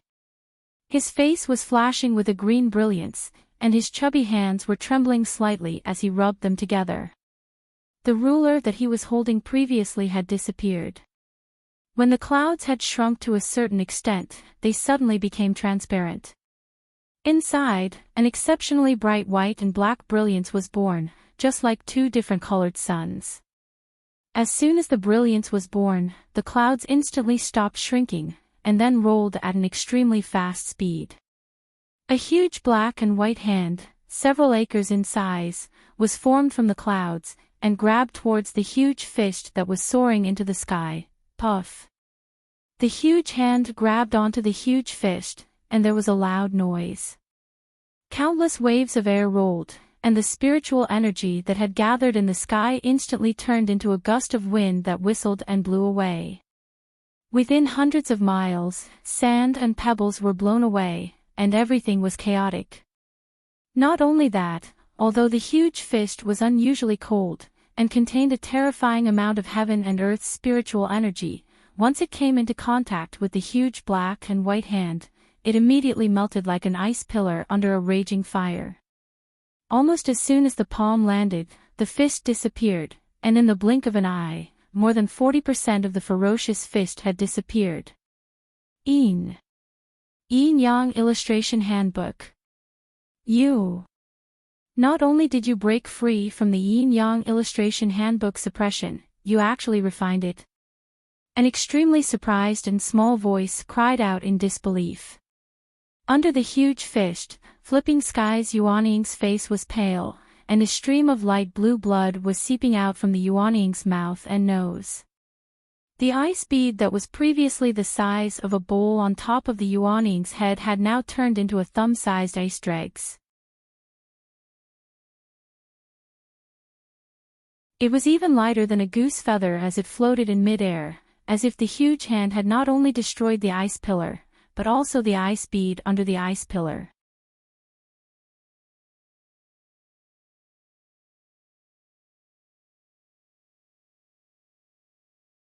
Chapter 34:11.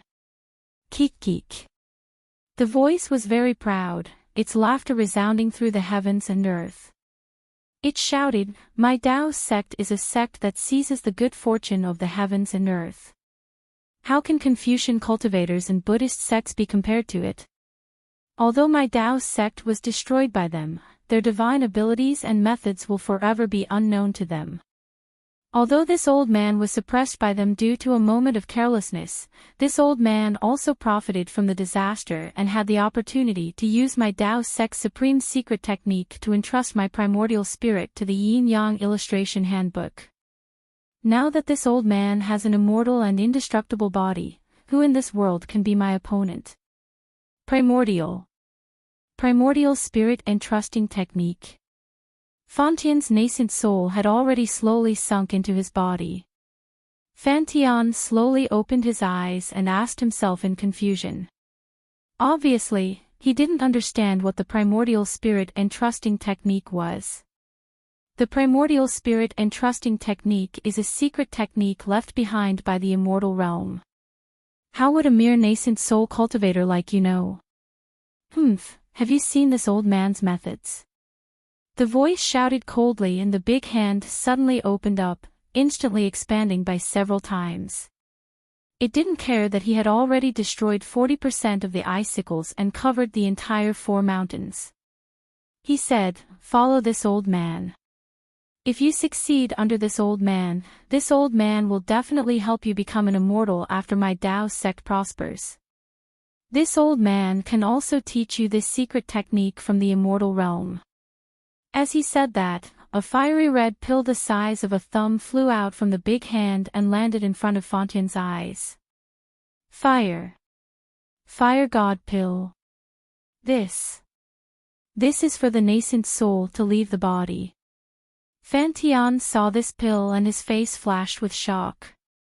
A strange look couldn't help but drift across his eyes. That's right, this is the fire god pill that this old man refined. It's really suitable for cultivators like you who practice water-based techniques to leave the body. You bumped into this old man. This is your chance. Of course, it can also be said that this old man's escape is your good fortune. This is a chance given to you by the heavenly Tao. Other than this old man, in these 3 continents, who else can easily refine the fire god pill? Who else can so easily bestow the fire god pill to you? You really want to bestow the fire god pill to me? Fantian's tone had already softened. What do you want this old man to do? Very simple. Very simple. It's as easy as lifting a finger for you. The voice was resolute and unquestionable. It's just that this old man can't say it now. You'll know when you follow this old man. As he spoke, the giant hand made a grabbing motion. The entire ground shook, and the 4 mountains seemed to be uprooted from the ground. Sigh. Flipping Sky looked at the fire god pill in front of him, then looked at the violently shaking icicles and the 4 trembling mountains. With a sigh, he really couldn't resist this temptation. After sighing, he opened his mouth and spat out a breath of clear air onto the ice seed pearl. Buzz buzz. The ice seed pearl, which was originally like ice dregs, began to rotate. Waves of brilliance splashed out, and gradually turned into a sparkling and translucent white pearl. The splashed brilliance fell on the icicles, and the entire icicles collapsed with a loud bang. This collapse was very strange. It was from the outside to the inside. The outermost part of the icicles that connected to the 4 mountains was the first to melt. Woo! Without waiting for the icicles to completely disappear, the giant hand made a grabbing motion in midair. The icicles between the 4 mountains, along with Flipping Sky himself, were all caught by the giant hand. Amidst the howling winds, the dark clouds rolled and flew into the distance. In a moment they disappeared, leaving behind only the 4 bare mountains and the mess between the mountains. Just as the dark clouds passed, there were immediately thousands of gusts of wind descending from the sky. The chi of heaven and earth within a few hundred miles surged back and forth. After a full half a day, the wind stopped. However, the countless chi of heaven and earth in this space had already triggered a celestial phenomenon. When the wind stopped, the dark clouds were densely gathered again. Without waiting for the moonlight to shine, there was a heavy downpour. Hail the size of a fist poured down, covering the area within 100 miles, especially between the 4 mountains. The sky was pitch black, but within the pitch black, there was a kind of transparency. That transparency was the layers of water light. Flipping Sky's ice seed pearl condensed the water-based chi of heaven and earth within a few hundred or even 1,000 miles. The giant hand formed by the yin-yang illustrated handbook suddenly absorbed the chi of heaven and earth, causing a loss of the chi of heaven and earth. The Grand Duke of Heavenly Tao, the surrounding chi of heaven and earth gathered here. How could a normal celestial phenomenon withstand so much water-based chi of heaven and earth? Now, the chi of heaven and earth had all condensed into hail within the raindrops. It fell crazily, and a rare mountain torrential rain suddenly appeared. Fortunately, Flipping Sky was cultivating in the wilderness, and there were no traces of people. Within 10 days, the wind and rain were dense, and there were no casualties. Another 4 to 5 days passed, and the wind and rain stopped. It was a sunny day, and the sound of waterfalls could be seen from the 4 mountain peaks. It was already another paradise. Especially between the mountain peaks, there were large and small ponds and lakes everywhere. Even if Flipping Sky came back again, he probably wouldn't be able to recognize the earth-shaking changes here. Since even Flipping Sky couldn't recognize this new scenery, then Xan, Ci Hui Boy, and Xiao Hua, who was accompanying Ci Hui Boy from afar, wouldn't be able to recognize it. The two beasts stopped in mid-air, and Xan floated down from the strange bird. She stepped on the auspicious cloud and landed in the middle of the 4 mountain peaks. She released her Yuanshen and looked at it again and again. She reached out her hand and took out a diamond-shaped crystal object. Although she held it in her hand, she hesitated and didn't release it. Ci Hui Boy saw Xan's doubts and also jumped down from the azure lion. She flew in front of Xan and said with a smile, "Xan Tanyu, is there anything wrong? You didn't hesitate at all along the way, and there was no deviation at all. Why did you stop here? This is the communication magic tool of the Taoist fellow immortal, right? Why didn't you send it out?" Xan smiled bitterly and turned to look at the water under the scorching sun. She said, "Ci Hui immortal friend, release your Buddhist awareness to check it out. Of course, if you have a Buddhist magic like Heavenly Eye, you can also use it. You can find some clues at that time." Oh. Ci Hui raised her eyebrows and didn't release her Buddhist awareness. Instead, she said with a smile, "Since Tanyu has found something wrong, why don't you tell me? Why do I have to do something unnecessary?" Hearing Ci Hui's words, Xan didn't know whether to laugh or cry. A trace of helplessness flashed on her face. She said, "You Buddhist disciples are good at everything except this. You don't have any curiosity. Didn't you see the great change in the chi of heaven and earth here? The ponds between the 4 mountain peaks are also newly formed. Don't tell me you don't want to see for yourself what caused such a huge change." "I don't want to." Ci Hui still smiled and replied faintly, "There are 10,000 truths for everything in the world. The truth of every matter is different. Outside of this truth, there are also endless illusions.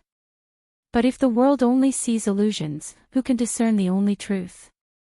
Even if I have Heavenly Eye or Destiny connection, I can't see all the truths one by one. Amitabha, only my Buddha knows all the truths. If my Buddha lets me know, I don't need to pray, I will naturally know. But what if my Buddha doesn't let me know? Even if I wear out iron shoes, it's absolutely impossible for me to know the truth." See. Xan didn't have any reaction facing Ci Hui. She seemed to be used to these words. But Xiao Hua, who was lazily staying on the back of the azure lion, was suddenly stunned. That beautiful face flashed in his mind from time to time, that unforgettable voice sounded again. "TCH brother-in-law is really a miser. Actually, in my opinion, the most beautiful thing in this world is none other than a confusing secret. All the secrets are hidden behind countless false appearances. Finding the essence of the matter from these fragmented clues is the most beautiful thing. Seeing Xiao Hua stunned, C.I. Hui's face showed a trace of a gratified smile. Her words weren't said to Axian. Although Axian was a Confucian cultivator, her attainments in Buddhist principles were admirable even to C.I. Hui. Although this kind of Buddhist principles were profound, C.I. Hui didn't think that Axian wouldn't understand. C.I. Hui's words were deliberately to help Xiao Hua. Along the way, Xiao Hua left a very good impression on C.I. Hui. Xiao Hua was originally a curious person. He liked to get to the bottom of ordinary matters. Now that he met C.I. Hui of the Buddhist sect, how could Xiao Hua, who had always been puzzled about Buddhist principles, give up such a good opportunity? From the beginning with a smattering of knowledge to now with a rough understanding, Xiao Hua's attainments in Buddhist principles were absolutely advancing by leaps and bounds. C.I. Hui certainly didn't know that Xiao Hua had a Buddha Saraira in his Naiwan palace that was reciting the Buddhist scriptures of the exquisite temple day and night. Moreover, after Xiao Hua discovered the spiritual energy, it seemed that his spiritual cavities had opened up. Whether it was the comprehension of Taoist techniques, Buddhist principles, or even the cultivation of Devil World's blood drop paradise, his progress was extremely fast. This made C.I. Hui feel that Xiao Hua was an extremely intelligent Buddhist disciple. And the convergence of psychokinesis on the snowy mountain made C.I. Hui more and more aware that Xiao Hua was the reincarnation of a senior monk with extremely heavy roots. Along the way, C.I. Hui also talked about Buddhist principles with Xiao Hua without reserve. At this time, he encountered an excellent opportunity, so he naturally wouldn't give up. He casually talked about things and enlightened Xiao Hua on the essence of Buddhist principles. Unfortunately, C.I. Hui couldn't know what Xiao Hua was thinking. No matter what, he didn't know what Xiao Hua was thinking. Jiu Xiao's words and C.I. Hui's words are all referring to the essence and appearance of all things in the world. As the saying goes, different Daos cannot work together. The two people's thoughts and actions are so different. However, what is the real relationship between the two? Everyone has their own reasons. I don't know where Jiu Xia came from, but he emphasized on taking the initiative, seeking the first opportunity in all things. It's somewhat similar to my Taoist sex cultivation method, which only strives for the vitality between heaven and earth. And C.I. Hui came from Buddhist sect, which emphasizes tolerance, obedience, and doesn't seek to stand out in all things. My thoughts are naturally in line with Jiu Xia's. However, Buddhist sect is the same as Taoist sex cultivation path. How can my knowledge be inferior to Taoist sects? Even if it's different, it's still another path. Now that I want to cultivate both Buddhist and Taoist techniques, where should I go from here?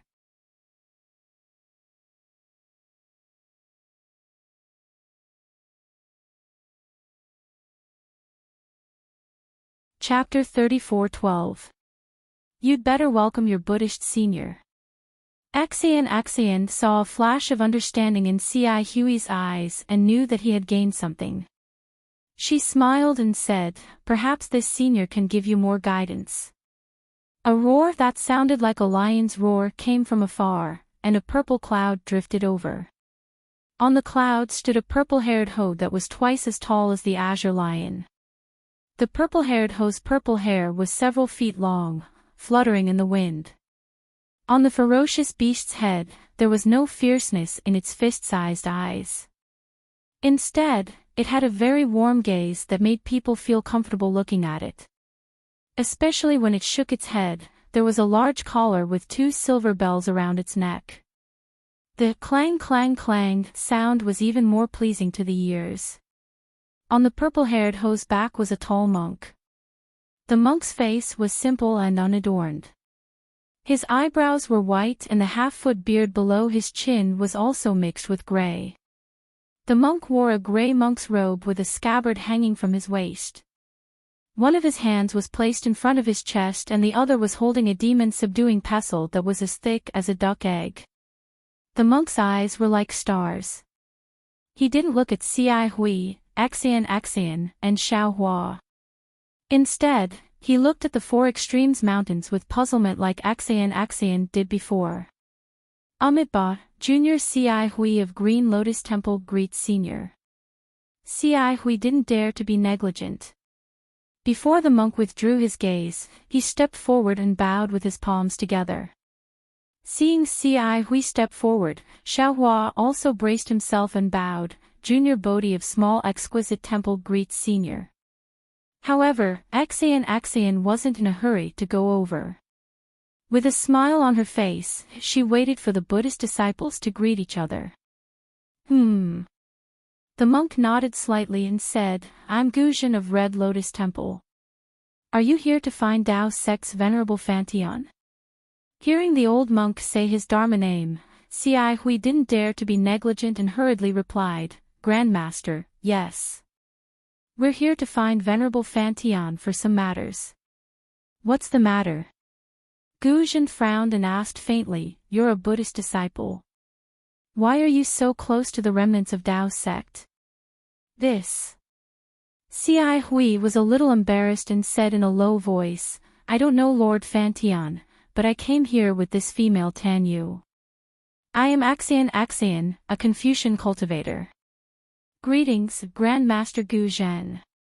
Axian didn't show any uneasiness on his face as he stepped forward and bowed. And which sect is this little girl from? Or which up-and-coming aristocratic family? Naturally, Guzhen knew a little about the hidden immortal continent. Hearing that the surname Axian was not a special family of Confucian cultivators, he nodded and asked. Axian smiled and said, This one's birth is not worth mentioning, so it's best if I don't make a fool of myself. Fellow Daoists Xi Hui and this little monk were all invited by me. They don't know Venerable Overturning Heaven. However, may I know why Grandmaster Guzhen is here? Guzhen glanced at Axian and said with a little dignity, Venerable Overturning Heaven is a Dao sect disciple. Although he has always been very disciplined, he is still a cultivator of the fourth level of Essence Qi. Now that the remnants of Dao sect are said to be rising from the ashes, this old monk was ordered by the abbot to take a look and remind Venerable Overturning Heaven not to make a mistake and enter the abyss of eternal damnation. The three of us also arrived here half an hour ago. Hearing this, Axian knew that things were a little strange. She didn't dare to make excuses and hurriedly explained, the four extreme mountains are completely different from before. Venerable Overturning Heaven is also missing. Oh, right, this one hasn't released my communication magic tool yet.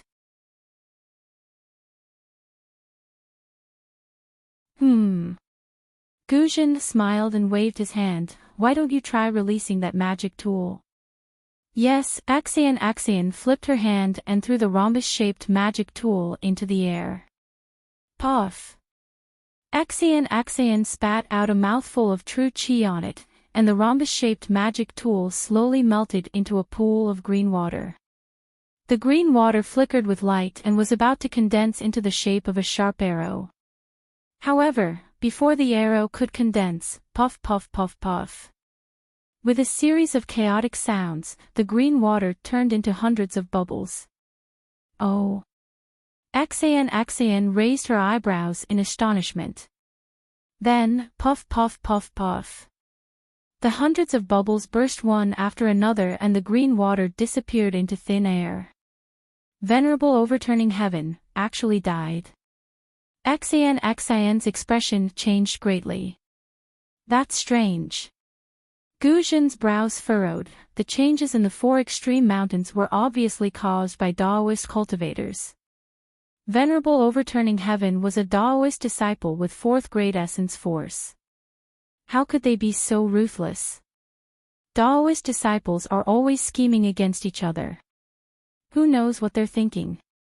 Perhaps Venerable Overturning Heaven wasn't very sociable and was ostracized by the Daoist disciples.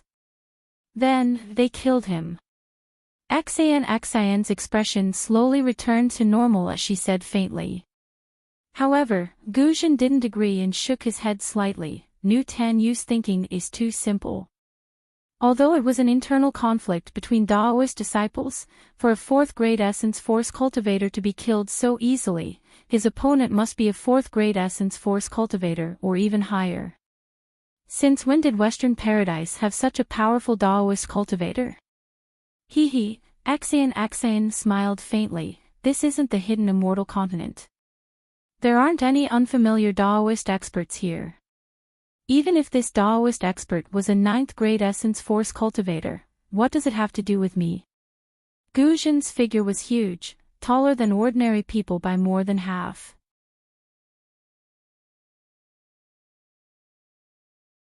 His hands that were exposed outside of his monk robe were like palm leaf fans, and the demon-subduing pestle in his hand was several times larger than usual. His bell-like eyes swept across Xian, but she couldn't see his expression. However, Xian's body trembled slightly and she hurriedly lowered her head as if she was frightened. After that, Guzhen paid no further attention to Xian and flew to the center of the 4 extreme mountains. The purple-furred hoe also shook its head and followed behind, completely ignoring the azure lion and the strange bird. Roar! Seeing the center of the 4 extreme mountains, the purple fur hoe let out a loud roar that shook the surroundings. Guzhen waved his hand and placed the thick demon-subduing pestle on the purple fur hoe's back. Roar! The roar was even louder than the purple fur hoe's. Guzhen's roar was very powerful. Wherever the sound wave passed, Xian's true chi swirled around her body and strands of golden clouds emerged from her palace dress. The cloud slightly overflowed in the sound wave and protected Xian. Xian frowned slightly and asked in a low voice, "This is the Buddhist lion's roar. Grandmaster Guzhen, is this a warning?" Grandmaster Guzhen seems to be using some Buddhist divine ability. The power of this divine ability should be very strong. Hui's face was still filled with respect as she answered in a low voice, "This lion's roar is a warning to the Daoist cultivators who might be hiding nearby to quickly show themselves if they don't have any evil intentions. Should we leave for a moment?" Xiaohua looked at Guzhen in the distance with interest and asked with a smile. As soon as Guzhen appeared, Xiaohua immediately greeted him. Unfortunately, Guzhen showed no interest in this little monk and didn't say a word to Xiaohua. Hui nodded. Grandmaster Guzhen's warning is naturally a warning to us. Let's leave this place first. With that, Hui stepped onto the indigo lion. The indigo lion didn't back down and let out a roar. Then, it waved its tail and flew out of the 4 extreme mountains with Hui. Xian got on the strange bird and Xiaohua also stepped onto an auspicious cloud and slowly flew out. Woo! As soon as the 3 of them flew out of the mountain, the Buddhist light in the 4 extreme mountains shone brightly. Guzhen's body grew bigger and bigger. Then, a Dharma body comparable to the mighty Vajra emerged from Guzhen's body. Roar! At this moment, the purple-haired hoe let out a loud roar and flew a few hundred feet away from the Dharma body. Then, he opened his mouth and a fist-sized alms bowl flashed with faint Buddhist light and rushed into the air. Seeing the alms bowl slowly fly to the front of Guzhen's Dharma body, the Dharma body's giant hand also slowly waved. Chant sounded from the giant hand and a Buddhist seal flashing with brilliant Buddhist light gradually took shape between the Dharma body's hands. Vajra Buddha seal. Hui raised her eyebrows and exclaimed in a low voice. Grandmaster Guzhen is a Buddhist Dharma protector. Grandmaster Guzhen holds a demon-subduing pestle and has a tall and sturdy figure. If he's not a Buddhist Dharma protector, then what is he? Xian smiled. However, Grandmaster Guzhen's Vajra Buddha Dharma body is actually so powerful. This is beyond my expectations. Amitba. As a Dharma protector, one's heart has sunk into oblivion. This life of cultivation can't be brought into the cycle of reincarnation. It can be considered a life of illusion. Buddhist Dharma protectors have always been respected. Grandmaster Gu Zhen is willing to sacrifice himself for others. This little monk truly admires you. Xi Hui couldn't help but sigh. Gu Zhen activated his willpower and struck the alms bowl with Vajra Buddha seals. The alms bowl grew larger and the chants became louder and more hurried. It was as if thousands of Buddhas were chanting at the same time on the Four Extremities mountain. Withdrawal. When the alms bowl grew to over 100 feet in size, Gu Zhen's Dharma body raised his hand as if he was stretching. He grabbed the alms bowl and exerted force with his arms. The alms bowl slowly flipped over in the air with its mouth facing downward. Gu Zhen's hands left the alms bowl and formed another Buddhist seal. As the seal fell, the alms bowl flashed with Buddhist light as if it was breathing.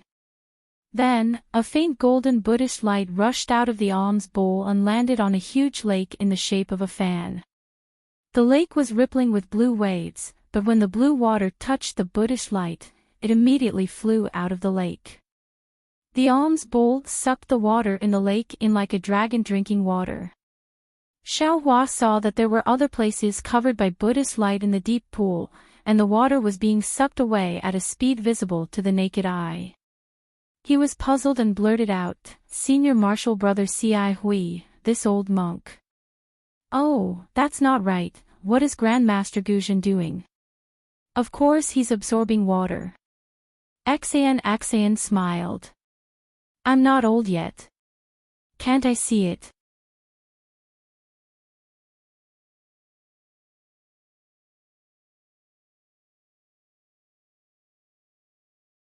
Chapter 34:13.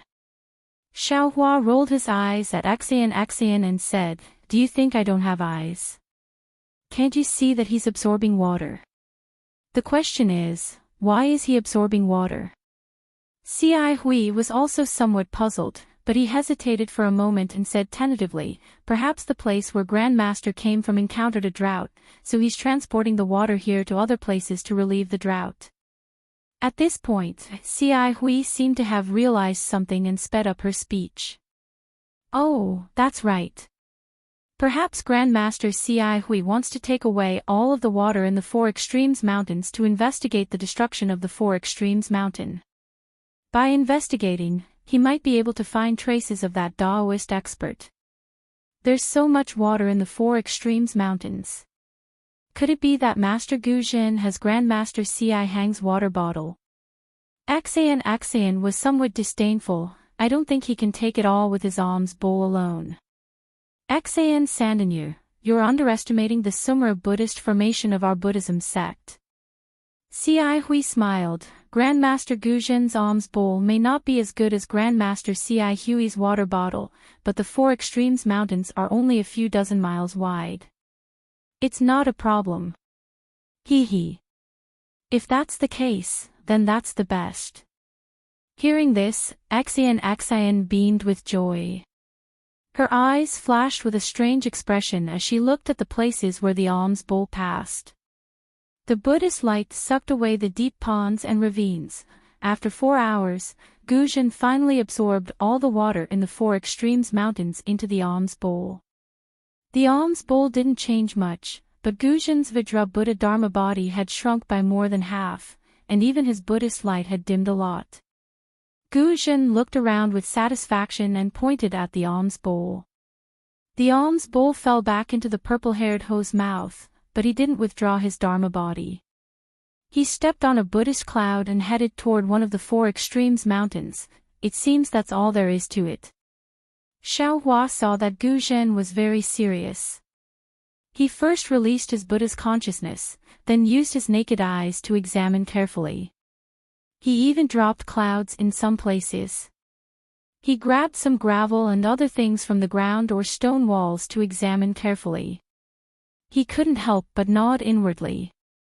Xian Tanue. Seeing that Gu Zhen was ignoring them, Xiaohua said, "There's no longer anyone here, so you can't borrow the magic weapon you want. This little monk does not have much time. If it is possible, shall we leave now? Senior brother Ci Hui's teachings have not been in vain since this little monk is able to lend you a helping hand." Don't worry, don't worry. Xian smiled. That place is very dangerous. The three of us only have a 40% chance of success. And Venerable Master Fontaine's magic weapon was the nemesis of one of those dangerous situations. Now that we haven't found Venerable Master Heaven Flipping, Heaven has sent us Master Gu Zhen. With Master Gu Zhen, our chances of success have increased by 20%. Speaking of this, Xian looked at Ci Hui embarrassedly and said, "Immortal friend Ci Hui, before I only thought about the Tao sect's Heaven Flipping Man and the Buddhist sect-related things should be given to you. Now that we have Master Gu Zhen." "Ha, it's fine." Ci Hui smiled and waved her hand. "Didn't I say it just now? To be able to gain enlightenment of the Buddhist Dharma through experience is much more precious than any Buddhist weapon left behind. Besides, if this little monk coveted some Buddhist weapon, why would I invite junior brother Deepu? If Grandmaster Gu Zhen is of some help to you, you can invite him. This little monk does not mind." Many thanks, immortal friend Ci Hui. Xian sighed. "This way, I feel that I have wronged you."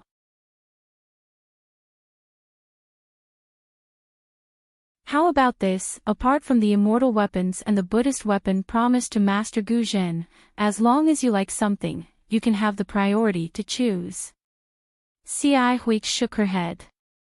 "It's useless to say so much now. You should think about how to persuade Grandmaster Gu Zhen. He might not be interested in this matter." Rest assured, immortal friend." Xian smiled and said, "I have a 40% chance of persuading ordinary Buddhist experts. Since Master Gu Zhen is a Buddhist sect's guardian, I have a 60% chance of inviting him to help." That's true." Ci Hui nodded. Buddhist sect's guardians are highly skilled. The ancient treasure that Grandmaster Tenyu mentioned is very attractive to Buddhist sect's guardians. Since this little monk can go, Grandmaster Gu Zhen can naturally go as well. Now, we only have to see if Grandmaster Gu Zhen needs to return to the temple to report. If time is too tight, I'm afraid it won't be possible. Xian expressed her concern. Immortal friend Xian. Xiaohua at the side spoke. Since Grandmaster Gu Zhen is here, does this little monk not need to go? This little monk really has something to do. Little monk, whether you go or not has nothing to do with me. Xian pursed her lips and smiled. You can ask your senior brother Ci Hui. Senior brother. Xiaohua opened his mouth, but when he saw Ci Hui's smiling face, he immediately shut his mouth. He already knew the answer. He just muttered, "Forget it, just pretend this little monk didn't say anything." Xiaohua understood in his heart that Ci Hui pulled him to that place for his own good. Previously, Ci Hui wanted to explain Buddhist principles and Buddhist scriptures to Xiaohua so that his Buddhist cultivation and Buddhist sect's magical power could match, so that he wouldn't walk the path of only practicing magical power and not understanding Buddhist doctrine. Later, when he saw that Xiaohua's Buddhist sect's magical power was not inferior to his, he even wanted to help Xiaohua.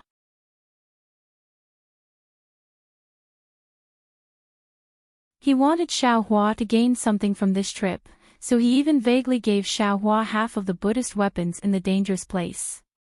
Now, it was even better. With Gu Zhen, the guardian of the Lotus Realm, although Xiaohua might gain less benefits, it was also a lot safer.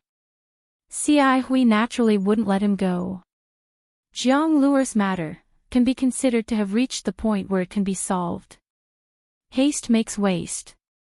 I'd better take one step at a time. Perhaps with C.I. Huey's recommendation, I don't need to worry about it. That Jinshan Temple's great Zen master Ji Kong will agree to awaken Jiang Luer from the Nirvana realm, right? Gu Zhen's inspection was very detailed. Half a day passed very quickly. Seeing the full moon rising, there was no other movement in the entire Four Poles Mountain except for the sound of wind. The usual birds chirping and cicadas at the foot of the mountain were also gone. Xiaohua didn't care about it at first, but after a while, he understood that this situation was probably caused when Lord Fantian fell. The cultivator, who was also a disciple of Taoism, was ruthless. Not only did he kill Lord Fantian, but all the creatures near the Four Poles Mountain were also affected. Alas! Xiaohua sighed for no reason, just like a real disciple of Tantric Buddhism. Why haven't you all left yet? A slightly tired voice sounded. Monk Gu Zhen had already retracted his dharmakaya. He sat cross-legged on the back of the purple-haired Ho and slowly flew over. Under the moonlight, his bright eyes were obviously more gentle than before. C.I. Hui took a few steps forward and said respectfully, "Our cultivation is shallow, so we can't help Grandmaster with anything. But without Grandmaster's order, we dare not leave without permission. Cultivation base is shallow." "Haha, little monk, you're belittling yourself." The purple-haired Ho had already flown to the front of the crowd. Gu Zhen jumped down from his mount and looked at C.I. Hui from head to toe. He said lightly, "The realm of the bright eyes is a watershed. It's not a place that ordinary Buddha can enter. Little monk, you can have your current cultivation because of the root of wisdom planted early. This old monk can't compare with you." "I don't dare. Compared to Grandmaster, I'm still far behind." C.I. Hui hurriedly lowered her head and put her palms together. "Everyone has their own fate." Gu Zhen said lightly, "This old monk envies you all for cultivating Buddhism in peace. You can enter the cycle of reincarnation and don't have to be stained with karma. Yes, Grandmaster and other Buddhist protectors subdued devils and demons for our Buddhism. They protect the peace of our Buddhism and the safety of our Buddha. This is what we should respect." C.I. Hui said carefully. "Master, did you find anything?" Seeing that the scene was a bit cold, Xan hurriedly asked and led to the main topic. However, Gu Zhen didn't answer Xan. Instead, he looked at Xiaohua and asked, "Your Buddhist name is Tipu and you claim to be a disciple of Shao Linglong Temple. How come this old monk has never heard of this temple? You just entered our Buddhism and you're actually also in the realm of the bright eyes. Could it be that you're also walking the path of a protector?" Xiaohua put his palms together and said with a smile, "The Shao Linglong Temple that disciple mentioned is a small temple in the mountains. It's normal that Grandmaster hasn't seen it. As for whether disciple is walking the path of a protector, disciple doesn't know. But these few days, I've been talking about Buddhism with senior brother C.I. Hui. I haven't heard him talk about it. It shouldn't be. Grandmaster." C.I. Hui hurriedly explained, "Junior brother Tipu has deep roots in wisdom. He hasn't entered our Buddhism but he's already cultivated to the realm of the bright eyes. He's also quite accomplished in the cultivation of Buddhism.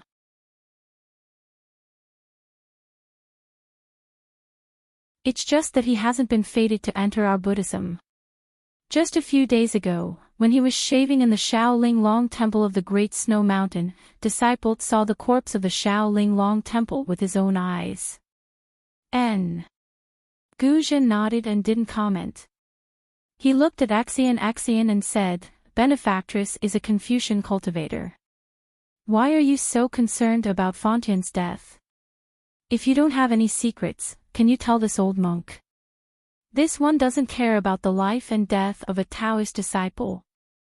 Xian said with a smile, "This one is just a little curious. If Grandmaster doesn't want to say it, then don't say it. Actually, it's nothing." Xian didn't want to listen anymore. Gu Zhen said, "This old monk doesn't dare to judge whether Fan Tian has fallen or not. However, from the traces of the battle in the Four Extremes Mountain, it should be a Taoist cultivator whose cultivation is far superior to Fan Tian's. The battle between the two involved the entire Four Extremes Mountain and even affected the weather for hundreds of miles around the Four Extremes Mountain. Cultivation far superior to Fan Tian. Who is this person? Where did he come from?" Xan was flabbergasted. Fan Tian is already at the third stage of the fourth grade of elemental energy, right? If his cultivation is far superior to Fan Tian's, doesn't that mean he's at the fifth stage of elemental energy? There are very few Taoist cultivators of this level in the 3 continents. This is not something this old monk knows. Gu Zhen shook his head slightly. His words surprised Xiaohua.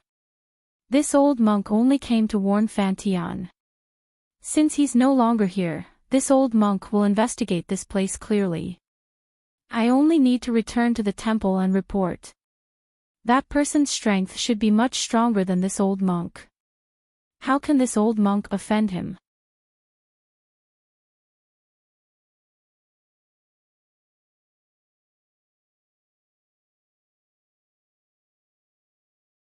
Chapter 34:14. The more Xiaohua thought about it, the more the drawbacks of several cultivation methods began to show. Now, it was merely a conflict of ideas. Perhaps, in the end, the conflict between Buddhism, Confucianism, Taoism, demon, devil, and soul would become even more severe. Perhaps Xiaohua's primordial spirits, which came from the same source, would even fight against each other. Seeing the confusion in Xiaohua's eyes, Xi Hui was delighted and said with a smile, "Now, when Tanyu came here, he first showed confusion, then thought about Tanyu's calmness along the way. This little monk knows that this must be the place Tanyu was looking for." But as for why Tanyu hesitated to send out the communication magic tool, even if this little monk didn't ask, Buddha would have told this little monk through Tanyu, right? Rather than spend this little monk's energy searching, it's better to listen to Tanyu's explanation here. Go with the flow. That's right, it's exactly like that.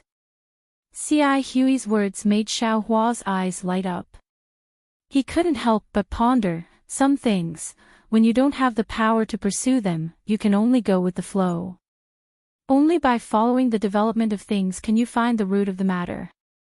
And regardless of whether it's Buddhism, Confucianism, Taoism, demon, devil, or soul cultivation methods, they are all a kind of appearance. Only by finding the root of cultivation can I have the power to solve my own problem, right? Since he thought of this, Xiaohua's mind became active again. He looked around and said with a smile, "Senior Marshal Brother Xi Hui, you're right. This place must be the place where fellow Daoist Xan is looking for an old acquaintance. If I'm not wrong, it should be because of the great change in the scenery. Except for the 4 mountain ridges, fellow Daoist Xan doesn't dare to recognize the other places. This is why fellow Daoist Xan is hesitating now." Seeing the 2 little monks singing the same tune, Xan laughed inwardly. In fact, this kind of situation could be imagined with just a little thought. These 2 people actually said such profound words. It was said that all Buddhist disciples were eloquent. Just look at these 2 little monks in front of her and you'll know. However, Xan only smiled and said, "Fellow Taoists are right. The Taoist cultivator living in seclusion here is called heaven flipping. Although he's only a Taoist nascent soul cultivator, with the help of his life-bound magic tool, he can reach the 5th level of origin energy realm. That's why others call him heaven flipping venerable. In addition to being a Taoist, this cultivator is also proficient in our Confucian cultivation method. I met this person by chance 100 years ago, and then we met several more times. I knew that this person was wholeheartedly focused on Tao and only wanted to cultivate.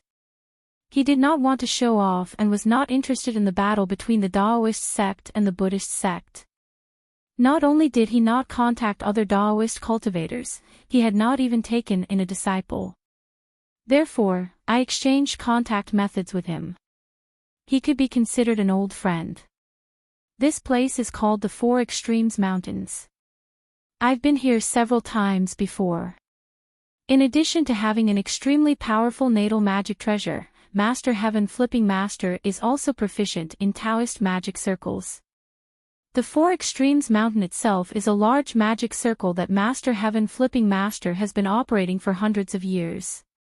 When I visited Master Heaven Flipping Master before, I saw him demonstrate it. It's really magnificent inside, and it's not comparable to ordinary Taoist cultivators. As Axian spoke, she pointed at the four mountains. Now, apart from the four extreme mountains, which are the four formation cores, all traces of the formation are gone. Even the scenery of the four extreme mountains has completely changed.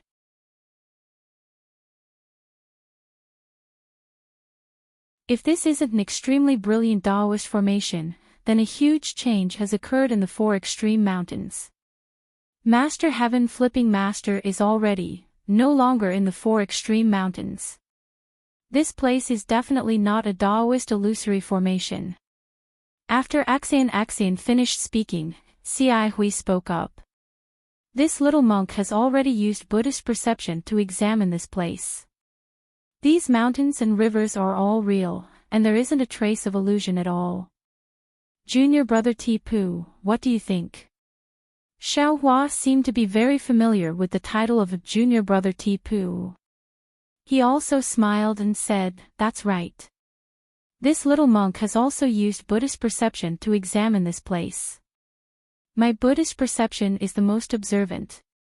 If there is any Buddhist formation, defensive formation, or magic circle, even if it can't be broken, it can still find a trace of a flaw. Moreover, this place is full of vitality, and there isn't a trace of pretense." Then a huge change has occurred in the four extreme mountains. It's hard to predict Master Heaven Flipping Master's life and death. A trace of gloominess flashed through Axian's eyes. She didn't know if it was because of Master Heaven Flipping Master's fate or because she had come at a bad time. Ci Hui continued, "The great change in the four extreme mountains is a man-made disaster, not a natural disaster. Although this little monk can't cultivate all 6 divine abilities, this little monk knows that the one who dealt with Master Heaven Flipping Master was a Daoist disciple. Master Heaven Flipping Master is most likely dead." Oh. Why is fellow Daoist Ci Hui so sure? Axian stared at Ci Hui and asked curiously. "My Buddhist faction's disciples don't know how to use Heaven-Earth Origin Chi, and your Confucian faction's disciples don't know how to use Heaven-Earth Origin Chi. Only Daoist faction's disciples and a few demons know how to control Heaven-Earth Origin Chi."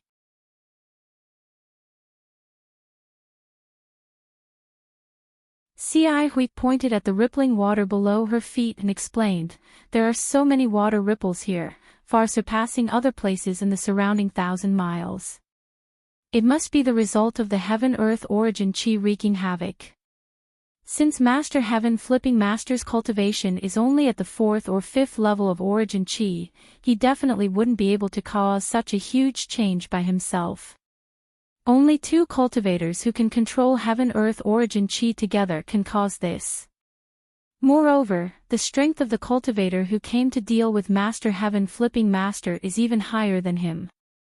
Whether it is Daoist faction's disciples or demons, they wouldn't be as merciful as my Buddhist faction's disciples, or as magnanimous as your Confucian faction's disciples. Since their method could cause such a huge disturbance and even destroy Master Heaven Flipping Master's formation, then Master Heaven Flipping Master's life and death. It's easy to guess. The person who understands me is definitely not an old friend. This person is definitely my enemy." Hearing Ci Hui's explanation, Xiao Hua couldn't help but sigh in his heart. The divine abilities of my Daoist faction's cultivators mostly rely on Heaven-Earth Origin Chi. The greater the divine ability, the greater the impact it has on Heaven-Earth. When the two cultivators fought, the two of us didn't suffer any injuries, but the surrounding environment was the first to be destroyed. I didn't even notice this scene, but this Buddhist Xiai Hui actually saw it so clearly and explained it so incisive. Even if I don't release my divine sense, I can still determine that what Xiai Hui said is true. Xiao Hua felt a little awkward in his heart, but he said, "Io, that's not good. If Master Heaven Flipping Master falls, then wouldn't the magic tool that fellow Taoist Xan wants to borrow be lost? Then, can we still go there?" "AI, of course we have to go." Xan said bitterly, "Without Master Heaven Flipping Master's magic tool, our chances of success will be reduced by 20%. However, there isn't much time left, so I have no choice but to..." While Xan was speaking, a faint Buddhist sense swept over from the horizon and fell on the three people in the Four Extremes mountain. "Oh. Another Buddhist Taoist has come." Xan raised her eyebrows and looked towards the source of the Buddhist sense. Xiai Hui still had that kind of smiling expression. She glanced at Xiao Hua and said, "Just from the Buddhist sense alone, this person should have reached the Lotus Realm, which is a level higher than this little monk and junior martial brother Tipu's bright Lotus Realm. He should be our senior." Hearing Xiai Hui expose his Buddhist cultivation realm, Xiao Hua couldn't help but feel the corners of his eyes twitch, even though this realm was already somewhat concealed by the secret technique of soul cultivation. In his heart, he finally understood why Xiai Hui only thought for a moment before agreeing when he addressed Xiai Hui as senior brother when he had just shaved his head and become a monk. It turned out that Xiai Hui had already discovered the secret he was trying to hide from his Buddhist awareness. He. Xiao Hua smiled embarrassedly and bowed. "Amitabha, senior martial brother Xiai Hui really has a great divine ability to see through this little monk's strength at a glance." AI, this little monk was still too superficial. Looking at Xiai Hui again, she said with a depressed expression, "This little monk's cultivation hasn't reached the bright Lotus Realm yet. Previously, I clearly didn't mind junior martial brother Tipu's concealment and didn't intend to expose this matter, but, when it came to this matter, I couldn't help it. Fellow Taoist Xiai Hui, you're the one who's superficial." Xan said with a smile, "That little monk Tipu didn't call you senior when he saw you, nor was he particularly respectful when he spoke.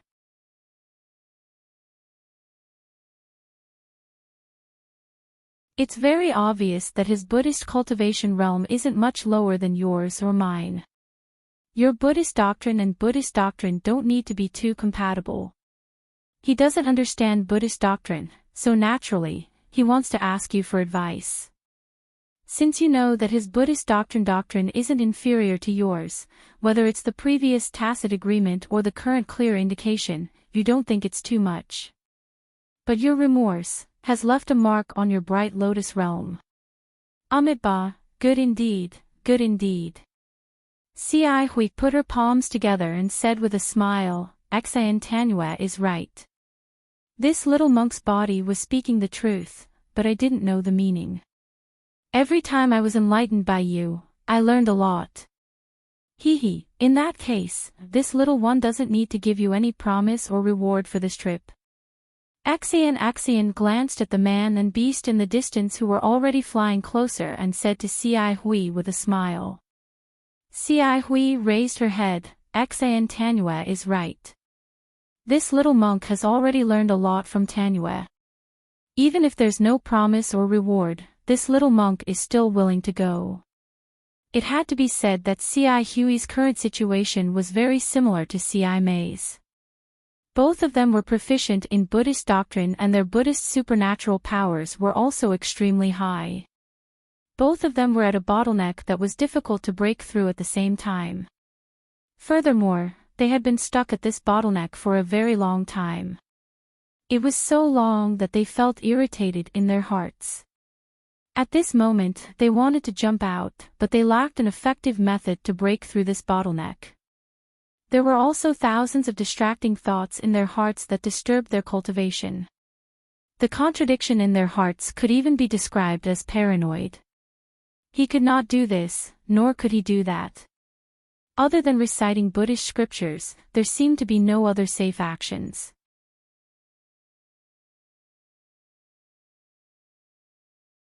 Of course, reciting Buddhist scriptures was a slow and steady path, but C.I. Hui didn't want to rely on this kind of ordinary method.